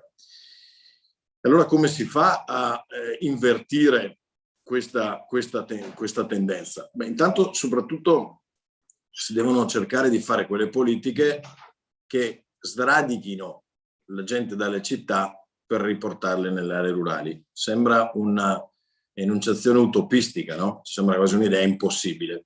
Però se noi non rovesciamo questa percentuale, guardate che fino a 30 anni fa il 70% delle persone viveva nelle aree rurali e solo il 30% nelle città. Oggi siamo 45 in città e 55 nelle aree rurali. Tra 30 anni, se le politiche non cambiano, saremo 70 nelle città e 30 nelle aree rurali. Vi lascio immaginare intanto cosa voglia dire abbandonare, cioè essere talmente pochi nelle aree rurali in spazi così ampi sotto il profilo della tenuta stessa del territorio. Se a questo aggiungiamo che chi si ferma e si radica in montagna, oltre ai problemi legati al clima, che l'agricoltura non è una scienza esatta proprio per quello, e il clima sta cambiando, colpa dell'uomo, non colpa dell'uomo, discutiamone, dividiamoci, ma il dato di fatto oggettivo è che il clima sta cambiando. Primo. Secondo, remuneratività delle produzioni. Discutiamo anche di questo, cioè c'è un prezzo equo per chi lavora in montagna, anche in pianura in realtà il prezzo dei prodotti agricoli non è equo rispetto alla grande distribuzione, ad esempio? Credo di no. Sono i nostri agricoltori messi nelle condizioni di poter lavorare? Forse ancora meno, perché se il tema di Luca in quinta superiore era quali sono i problemi di insediarsi e non c'era la fauna selvatica, e oggi c'è la fauna selvatica, non è che si siano risolti i problemi che lui accennava, se ne è sommato un altro, e quindi un problema in più e non un problema in meno rispetto a un evolversi di una situazione che dovrebbe puntare a risolvere i problemi, non a crearne di nuovi. E spesso non è che se ne creino di nuovi perché il lupo viene importato, ad esempio. Il lupo è vero, non arriva il lupo, però se non lo gestiamo, i numeri che Dorfman stila, cioè quelli drammatici del fatto che se ne abbatti anche il 5%, il lupo in queste condizioni si riproduce per il 25%, ne aumenta il 25%, già ci fanno capire come la partita sia persa. E non è persa solo per l'agricoltore di professione, perché anche chiunque abbia un recinto, si allevi un asino, si allevi 10 pecore e mantenga pulito il territorio, evitando che lo facciano i comuni impossibilitati a farlo, per la carenza ovvia di risorse e anche perché oggettivamente su un terreno privato non è giusto che ci vada il comune. Allora, in tanti comuni i comuni si sottraggono a questa funzione, però non è la loro funzione. Cioè, andare a manutentare i prati privati non dovrebbe essere lo scopo e la missione dei comuni. Potremmo anche discutere se possono farlo o meno, un giorno lo discuteremo. Chiaro che tanti, compreso il sottoscritto, lo facciamo per evitare che un'area incolta sia un brutto biglietto da visita per i nostri comuni. Però i dati drammatici, cioè se noi dal 1980 gestiamo e dal 90 al 2000 i cervi sono aumentati di 10 volte, cioè da 1000 a 10.000, forse dobbiamo interrogarci che nemmeno la gestione è quella giusta, perché se decuplicano un problema esiste e non è un problema solo di gestione. Tra l'altro ricordo a tutti che la maggior parte delle importazioni che io quando vendevo generi alimentari, il cervo che vendevo era prettamente neozelandese. Quindi significa anche che non siamo nemmeno capaci di mettere a terra quello che abbiamo sul territorio, e quindi anche questo merita una riflessione. Però è sempre la visione, diciamo così, io non ho nulla contro gli ambientalisti, anzi credo di essere più ambientalista di molti che si professano tali.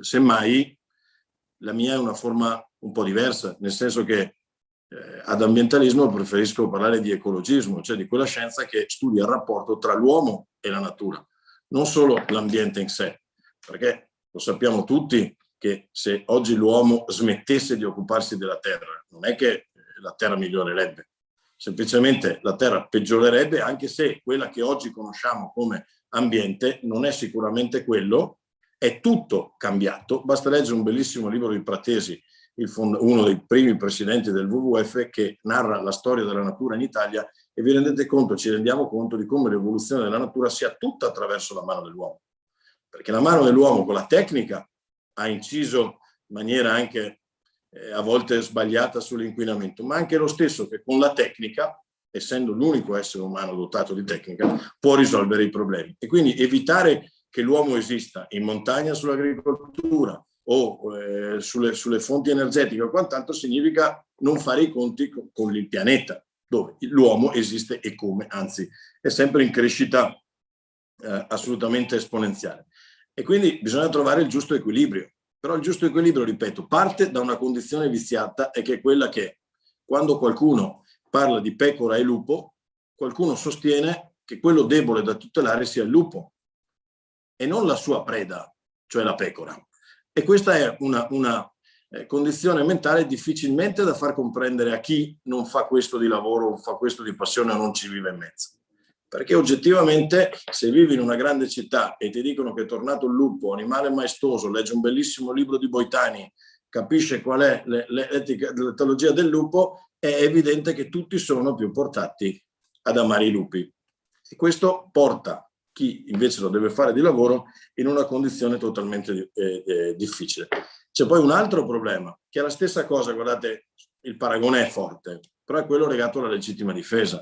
Nel momento in cui uno si sente non protetto dallo Stato, mette in campo tutta una serie di operazioni sbagliate che purtroppo lo portano a farsi giustizia da sé. Allora, siccome io credo che la difesa sia sempre legittima anche quando riguarda gli uomini, credo che la difesa sia anche legittima quando riguarda gli animali.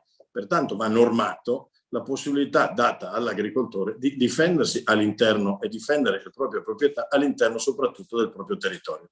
E quindi mi pare anche questo difficile da far passare, perché ha ragione Franco quando dice che costa sempre far passare un provvedimento contro quella che è percepita come la natura. È difficile, sì, però noi dobbiamo essere bravi a spiegare che da sempre la natura si regge sull'equilibrio, che è l'equilibrio tra le tantissime esigenze. Se noi invece pensiamo che lasciando fare, non approvando il piano lupi ad esempio, lasciandolo dormire in conferenza Stato-Regioni, perché anche lì è più facile elettoralmente parlando non occuparsi di lupi, lo sanno anche le regioni, non è che non lo sappiano. Quindi cercano di mettere in campo tutti quegli strumenti alternativi che sono prevenzione, che sono poi ristoro dell'animale perso. Chiunque però di voi, che siete tutti del mestiere, sa benissimo che non c'è un vero indennizzo per la bestia persa, perché ogni allevatore su quella bestia ha fatto selezione, ci ha messo anni a arrivare alla bestia che vuole, non c'è un prezzo che lo ripaga di quel costo. Non esiste, e se c'è è un prezzo alto. Non è il prezzo standard delle 50 o delle 100 euro a pecora o a capra. Quando mi sono fatto la mia linea, la mia selezione, quella pecora vale 200 euro, 300 euro. È chiaro che i danni stimati nel 2017 sono stati oltre di 100 milioni, non sono in Veneto, il Lazio ne cantava 7 per dirne una. E quindi qui si tratta veramente di mettere la politica davanti a una questione, e cioè quella che il consenso elettorale è una cosa, lavorare per il proprio territorio è un'altra cosa. Bisogna avere il coraggio, e qua compreso il sottoscritto, di dire anche cose impopolari, come quelle che vanno abbattuti e vanno gestiti, a scapito del fatto che qualcuno dirà che noi siamo assassini, cattivi, brutti, però non si fa un grande piacere all'economia di montagna, anche perché già è difficile, ripeto, pensare di mettere un recinto sui terreni in malga, terreni gibbosi, pensare di mettere i cani laddove giustamente dice io ho una malga, mi passano sentieri, come faccio a gestirli con i pastori maremmani, che giustamente fanno il loro lavoro, proteggono il gregge, ma non solo dai lupi, proteggono il gregge da chiunque percepiscano come un pericolo. E quindi al danno della pecora abbiamo anche il danno di chi non dorme nemmeno la notte per la paura che il cane azzanni un bambino che passa. Ecco, io credo che le mie sono probabilmente anche considerazioni assolutamente scontate, però se non diamo risposta a queste considerazioni e a queste domande, noi ci troveremo qua il prossimo anno a gestire, a parlare della stessa cosa con i cervi che saranno diventati 30.000, con i cinghiali che avranno eroso metà del nostro territorio e con i lupi che saranno il 25% in più dei lupi dell'anno scorso. Pertanto io sono a disposizione per tradurre insieme ad altri miei colleghi della montagna che di qualsiasi schieramento politico, attenzione, io non voglio tirare acqua al mio nome, non mi interessa, ma chiunque abbia intenzione di perorare la causa della montagna verso contro una visione da sindrome di Heidi, io sono a vostra completa disposizione. Grazie. Ringrazio il senatore De Carlo per questa affermazione, perché sicuramente ne terremo conto. Adesso saremo arrivati al momento del dibattito, quindi magari se c'è qualcuno che vuole dire qualcosa, ben venga. Non so, per gestire, collegati qui non siamo proprio in tantissimi con possibilità di dibattito, però magari se c'è qualcuno che vuole parlare, mi sembra che normalmente o disattiva il microfono, visto che siamo in pochi, e quindi chi disattiva il microfono lo faccio intervenire senza problemi.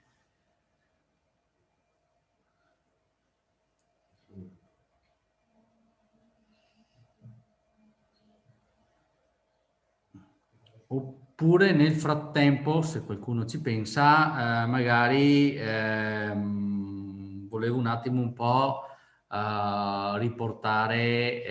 ritornare un po' sui due o tre punti, penso, focali che ho visto. Allora,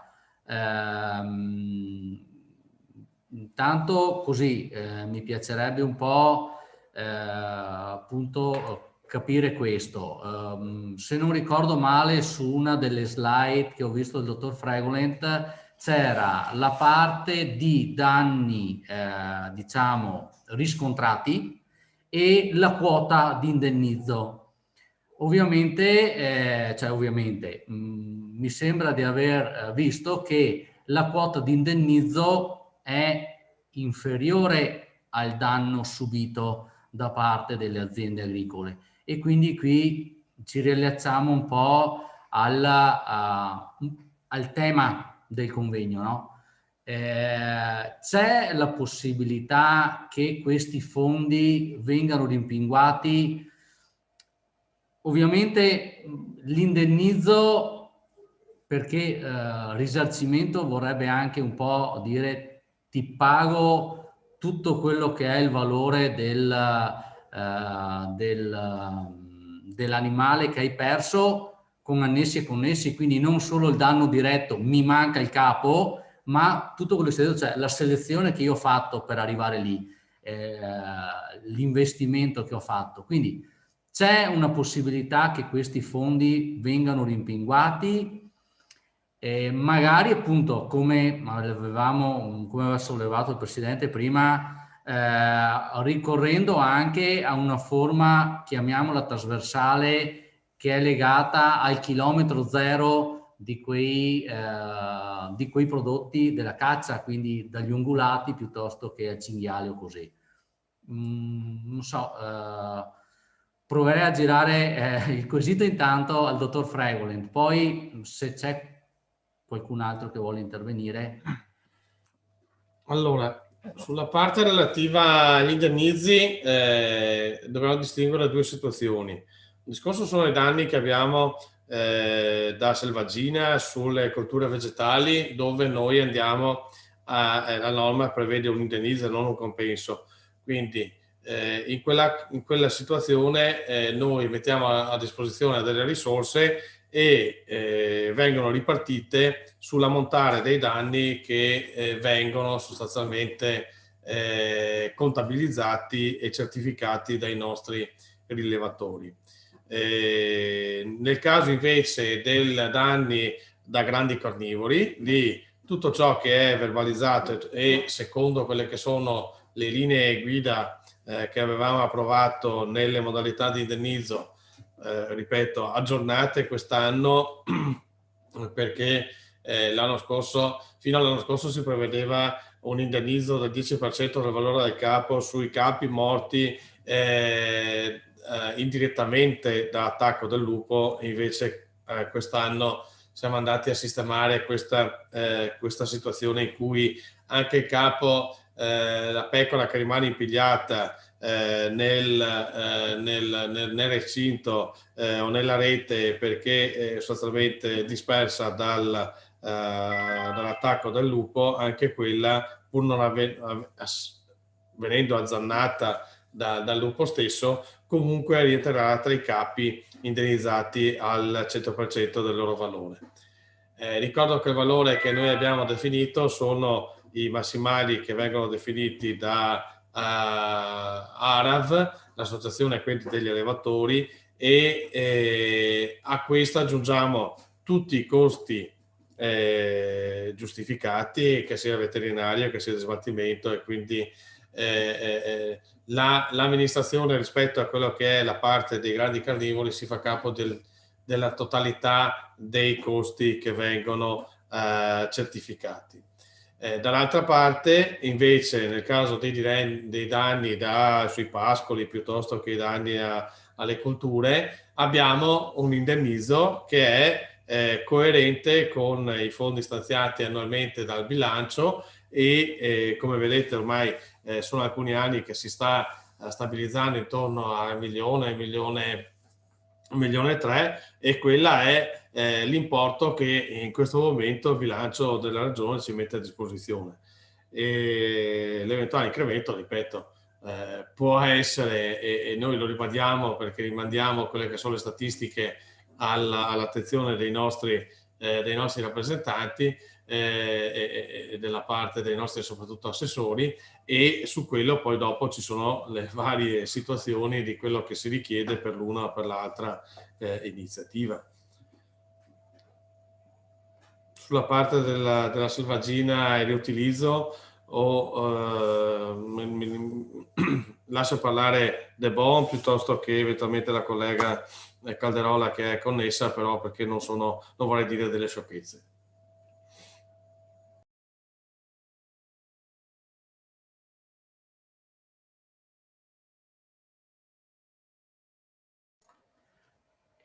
Bene, grazie. Allora, visto che è stato chiamato in causa, assessore De Bon. Sì, grazie, ma guardate, ecco, noi l'utilizzazione della fauna selvatica come risorsa l'avevamo appunto pensata ancora nel 2005, a seguito di questa, applicando dei regolamenti europei, l'853 mi pare, e seguenti, abbiamo attivato tutta una serie di centri di controllo della fauna selvatica, in cui il cacciatore doveva portare l'animale abbattuto presso questo centro che doveva essere verificato dal punto di vista tecnico, con le misure, con i pesi, con la determinazione dell'età, e abbiamo attivato anche dei centri di lavorazione delle carni, in particolare a San Vito di Cadore, ma anche su altri posti, che sono dei centri dove entra praticamente la carcassa di un animale e può uscire il prodotto finito, destinato addirittura all'alimentazione. Ecco. Su questo però c'è un vincolo che prescrive che un cacciatore possa accedere alla commercializzazione solo un capo di fauna grossa all'anno. Ecco. Su questo magari, se l'onorevole Dorfman è in contatto, magari potrebbe essere un attimo rivisto questo regolamento europeo che diventa ovviamente applicato direttamente dai Paesi membri, in cui si possa prevedere, voglio dire, una possibilità maggiore di cessione di carcasse di ungulati abbattuti durante la caccia e ceduti alla linea commerciale, diciamo.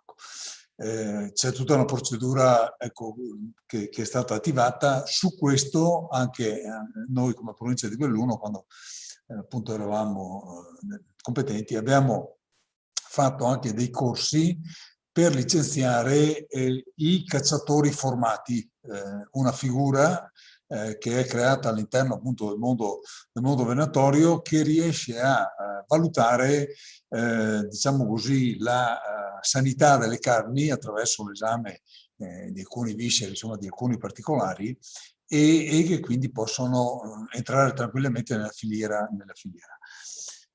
Come provincia abbiamo cercato, insomma, di spingere molto su questo, perché riteniamo assolutamente, come diceva il senatore De Carlo, che parte di questa carne possa essere sicuramente messa nella filiera commerciale e valorizzare questa filiera corta direttamente dalla riserva al consumatore che verrebbe in provincia di Belluno a mangiare il cervo del Cansiglio piuttosto che quello di Cortina direttamente presso quelle esigenze.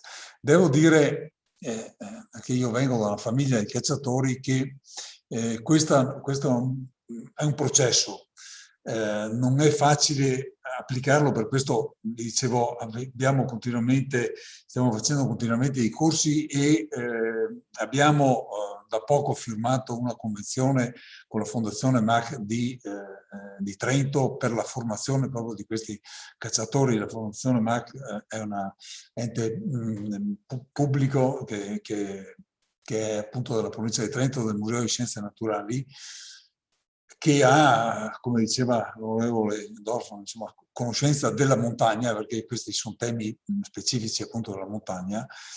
E per quanto riguarda invece il cambiamento di mentalità, quando io ero piccolo, ripeto, nella mia famiglia si cacciava, vendere un capo di selvaggina era considerato un delitto, cioè tu dovevi prendere il capriolo o la lepre, e l'utilizzazione che faceva in anni precedenti era quella dell'autosostentamento della famiglia. In anni più recenti era quella di condividerle col tuo gruppo di cacciatori, questa caccia, il frutto della caccia che veniva fatta. Adesso ci troviamo in una situazione diversa, ci troviamo nella situazione in cui il cacciatore non va più a caccia per prendersi un capriolo e mangiare insieme ai suoi amici, ma il cacciatore ha il ruolo di, come è stato detto prima, di regolatore di queste densità faunistiche che potrebbero impattare sulla fauna selvatica, sulla conservazione dell'attività di montagna, insomma, no? Noi, come vi ho detto prima, abbiamo approvato un piano di abbattimento. Giustamente De Carlo dice forse non basta questa gestione, allungando tantissimo i tempi, perché non è che i cervi siano là che si fanno prendere da un momento all'altro, ci vuole uscire, deve essere preso un tot numero di piccoli, un tot numero di femmine, un tot numero di maschi, un tot numero di fusoni, insomma, quindi per varie categorie. C'è bisogno di tempo, ma abbattiamo un grosso numero di animali in maniera, voglio dire, in più, perché noi abbiamo scritto sul parere d'ISPRA, vogliamo diminuire quel numero di animali che abbiamo stimato in 10.000 essere presenti sul territorio. E per questo, si parlava prima di ambientalisti, noi abbiamo subito 2 ricorsi, la provincia ha subito con i suoi provvedimenti 2 ricorsi davanti al tribunale che per fortuna abbiamo vinto, avendo avuto il parere favorevole da parte di ISPRA, quindi il massimo organo scientifico. Ecco. Su questo, torno a ripetere, è un processo che dura, che di sensibilizzazione, c'è un continuo dialogo assolutamente costruttivo, e per questo lo ringrazio, con la Regione, in particolare con il dottor Fregolet, perché vengono appoggiate tutta una serie di iniziative. Abbiamo iniziative che riguardano il soccorso alla fauna selvatica, e su questo ha ragione assolutamente De Carlo. Cioè, tenete conto di questo paradosso. Quando, ad esempio, cito un altro caso in cui veniamo chiamati, viene investito un cervo, un capriolo sulla strada, in provincia di Belluno abbiamo un incidente in media al giorno, quindi investiamo dai 350 ai 400 ungulati all'anno, e l'opinione pubblica, il turista ma anche la gente che sta qua da noi, ci dice: devi soccorrere l'animale, devi portarlo presso un centro di soccorso, dobbiamo chiamare un veterinario, dobbiamo curarlo per poi liberarlo e per poi questo viene abbattuto. Ecco, io l'ho proposto alla Regione, voglio assolutamente semplificare questo processo in cui dire tutti gli animali che vengono investiti vengono, quelli che non possono allontanarsi con le loro gambe, vengono sottratti al piano abbattimento, e quindi ci risparmiamo tutti questi costi enormi per la collettività. Ecco.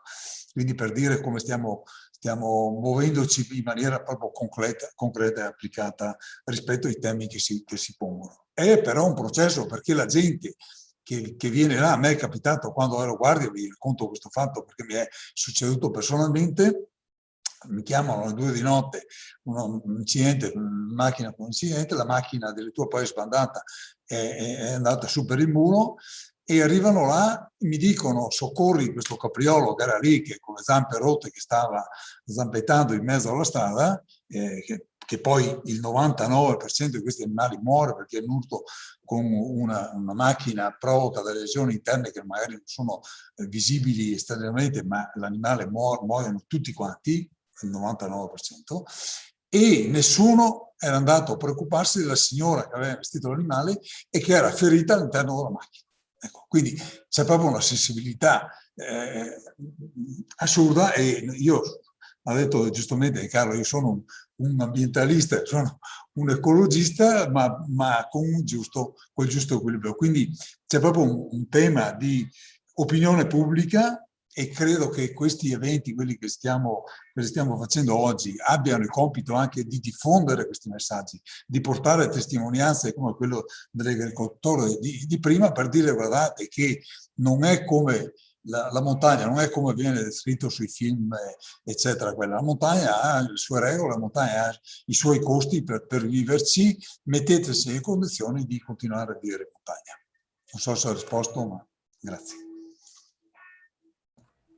Sì, penso sia stato esauriente. Mi sembrava che aveva chiamato un po' in causa il dottor Dorfman per quanto riguarda la parte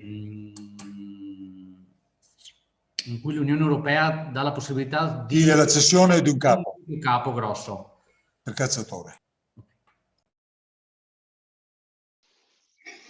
Sì,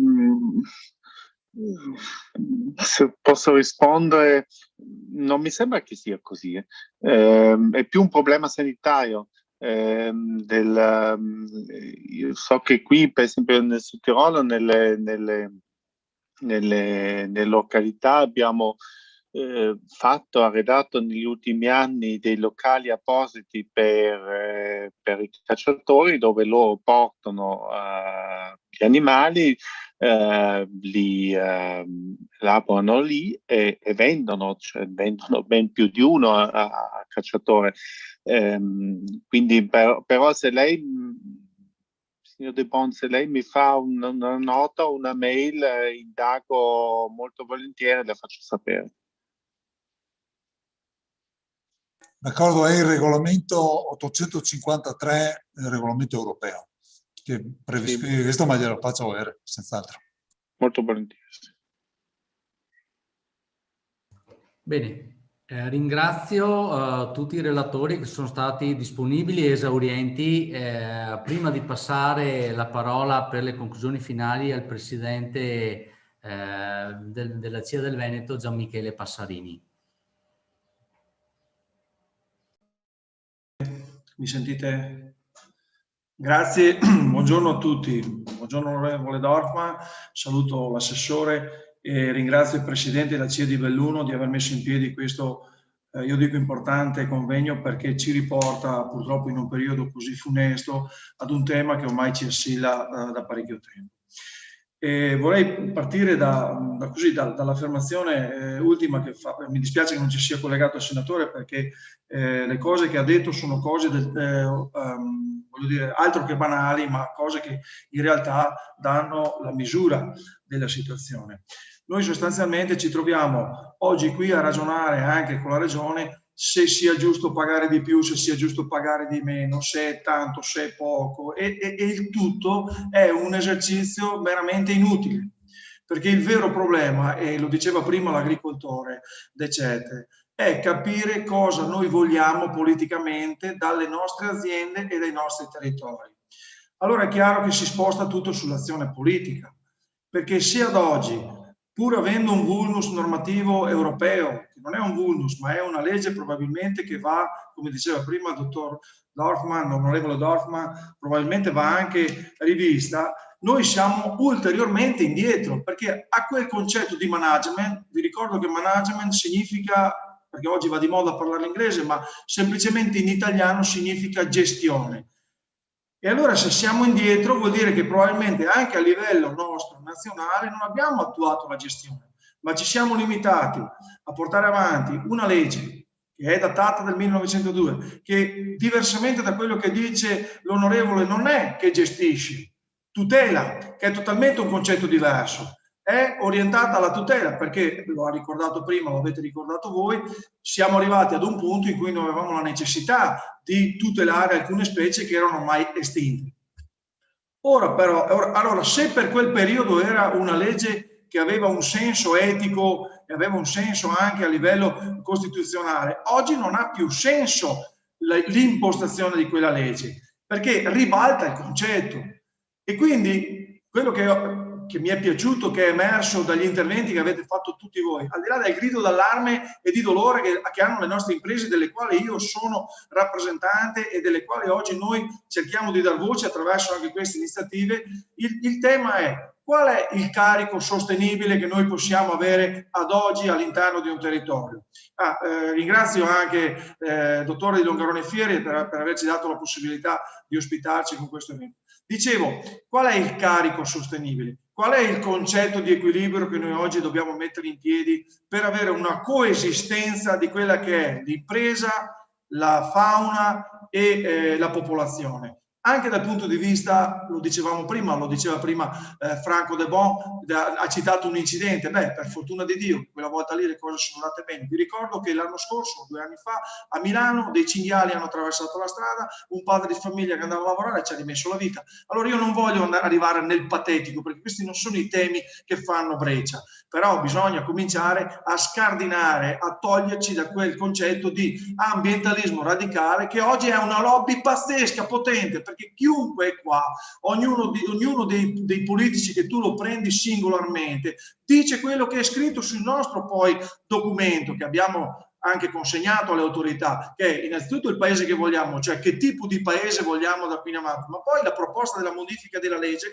dove noi diciamo ad esempio 6-7 punti sostanziali. Oggi non è più possibile, abbiamo visto che il rapporto tra il Ministero dell'Ambiente, e il Ministero dell'Agricoltura non dialoga, sono su un livello di contrapposizione, addirittura il ministro Costa era proprio l'emblema totale di questa contrapposizione. Oggi noi abbiamo un ministro, Cingolani, che probabilmente sarà anche il ministro della transizione verde. Noi crediamo che questo tema non può essere dato in mano e in pasto ai territori, alle regioni che poi fanno questo. Nella conferenza delle regioni, se non hai l'unanimità, due si alzano, magari di schieramenti totalmente legati ad una visione ideologica dell'ambiente, e quindi naufraga tutto. Noi crediamo come associazione, l'abbiamo scritto perché non è vero che non ci siamo presi la responsabilità, noi abbiamo cominciato a non aver più paura di dire bisogna uccidere la fauna infestante. Oggi se tu dici una cosa del genere rischi di essere tacciato come il criminale di guerra più assoluto. No, dobbiamo uscire, signori miei, da questo impasto. Se contenere, e quindi usiamo termini di gestione, di contenimento, di selezione, significa eliminare capi. Fatti in che maniera? In maniera scientifica, lo diceva prima Franco De Bon. 20 anni fa lo facevamo con un criterio di selezione di un certo tipo. Siamo passati, citavo un esempio dei caprioli, dei cervi, credo, ma voglio dire, siamo passati da un numero sostenibile, e quindi anche gli eventuali indennizi che poi pochi tu hai a livello regionale potrebbero trovare una ricollocazione di sostenibilità, ad un numero ingestibile. Quindi è chiaro che se la torta è piccola, poi quando gli attori che attingono a quella torta sono tanti, la fetta diventa irrisoria. E quindi il tema è questo, lo abbiamo scritto, signori. Io lo dico ai miei soci, ma lo dico anche a voi, ve lo faremo avere. Noi abbiamo avuto forse anche l'irresponsabilità rispetto al periodo di proporre una modifica di legge. Non intendavamo avere in tasca la verità, però intendavamo all'interno degli ambiti politici di innescare quel meccanismo di ragionamento.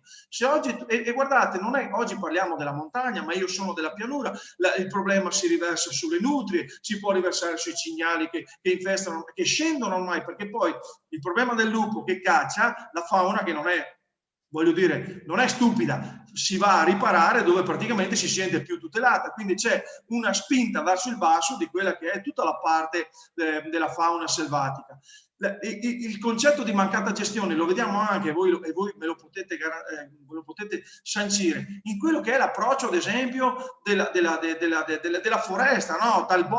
Il bosco diventa sempre più foresta, perché ad esempio i prelievi che facciamo noi in Italia rispetto a quello che si fa nella media europea sono totalmente inferiori, così sono inferiori i prelievi che facciamo a livello di fauna selvatica. E allora è chiaro, noi potremmo stare qui, guardate, è 2 anni che parliamo di fauna selvatica e ogni anno c'è il grido di dolore degli allevatori, ci sono i grandi ambientalisti che ti vengono a spiegare che bisogna alzare il recinto di 1,5 metri, come se un lupo affamato avesse paura di un recinto alto 1,5 metri piuttosto che 2, e poi no, ci siamo noi che continuiamo a dire che probabilmente le cose così non vanno. Allora io qual è il messaggio che voglio cogliere e rilanciare alla politica europea tanto quanto nazionale? Beh, noi abbiamo un grande diktat che oggi ci ha imposto la comunità europea, dovuto anche probabilmente da quello che è stata questa pandemia che ci ha disastrato dal punto di vista della perdita delle vite umane, ed è il piano di resilienza. Cioè resilienza vuol dire resistere e rimanere sul territorio. Allora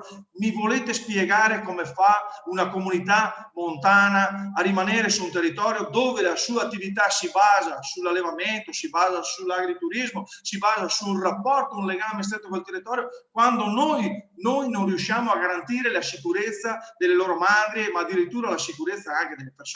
Allora questo è il tema prossimo che dobbiamo portare alla conoscenza di questo governo, e qua non c'è l'ambientalista, la lobby, qua c'è il concetto di sostenibilità che puoi avere da qui in avanti. Se è vero che dobbiamo riportare la gente nelle aree rurali, beh allora dobbiamo far sì di non farla scappare dalla gente dalle aree rurali, perché il problema è questo: uno nelle aree rurali mica ci sta per vocazione, ci sta se può mandare a scuola i figli, se ha un reddito decente, se trova un ospedale nei vicinati, e questo lo fai se all'interno delle aree rurali crea impresa. Ora, se la fauna selvatica è quell'elemento che mi determina la possibilità di fare o non fare impresa, è chiaro che il ragionamento politico deve essere esteso anche a questo tipo di approccio. Sia la modifica della legge, sia un rapporto con la tecnologia. Oggi siamo negli anni, no, la digitalizzazione, la tecnologia, beh voglio dire, riusciamo a mappare, a gestire, a selezionare, a creare quella filiera che serve probabilmente, che darà da mangiare anche a quel turista che oggi ci impone di avere un ambiente sano, di avere un ambiente gestito. Beh, allora bisogna probabilmente dire all'opinione pubblica, per arrivare lì bisogna passare anche da alcune leggi, da alcuni approcci rispetto alla gestione di una fauna selvatica che oggi non ti permette di avere questo.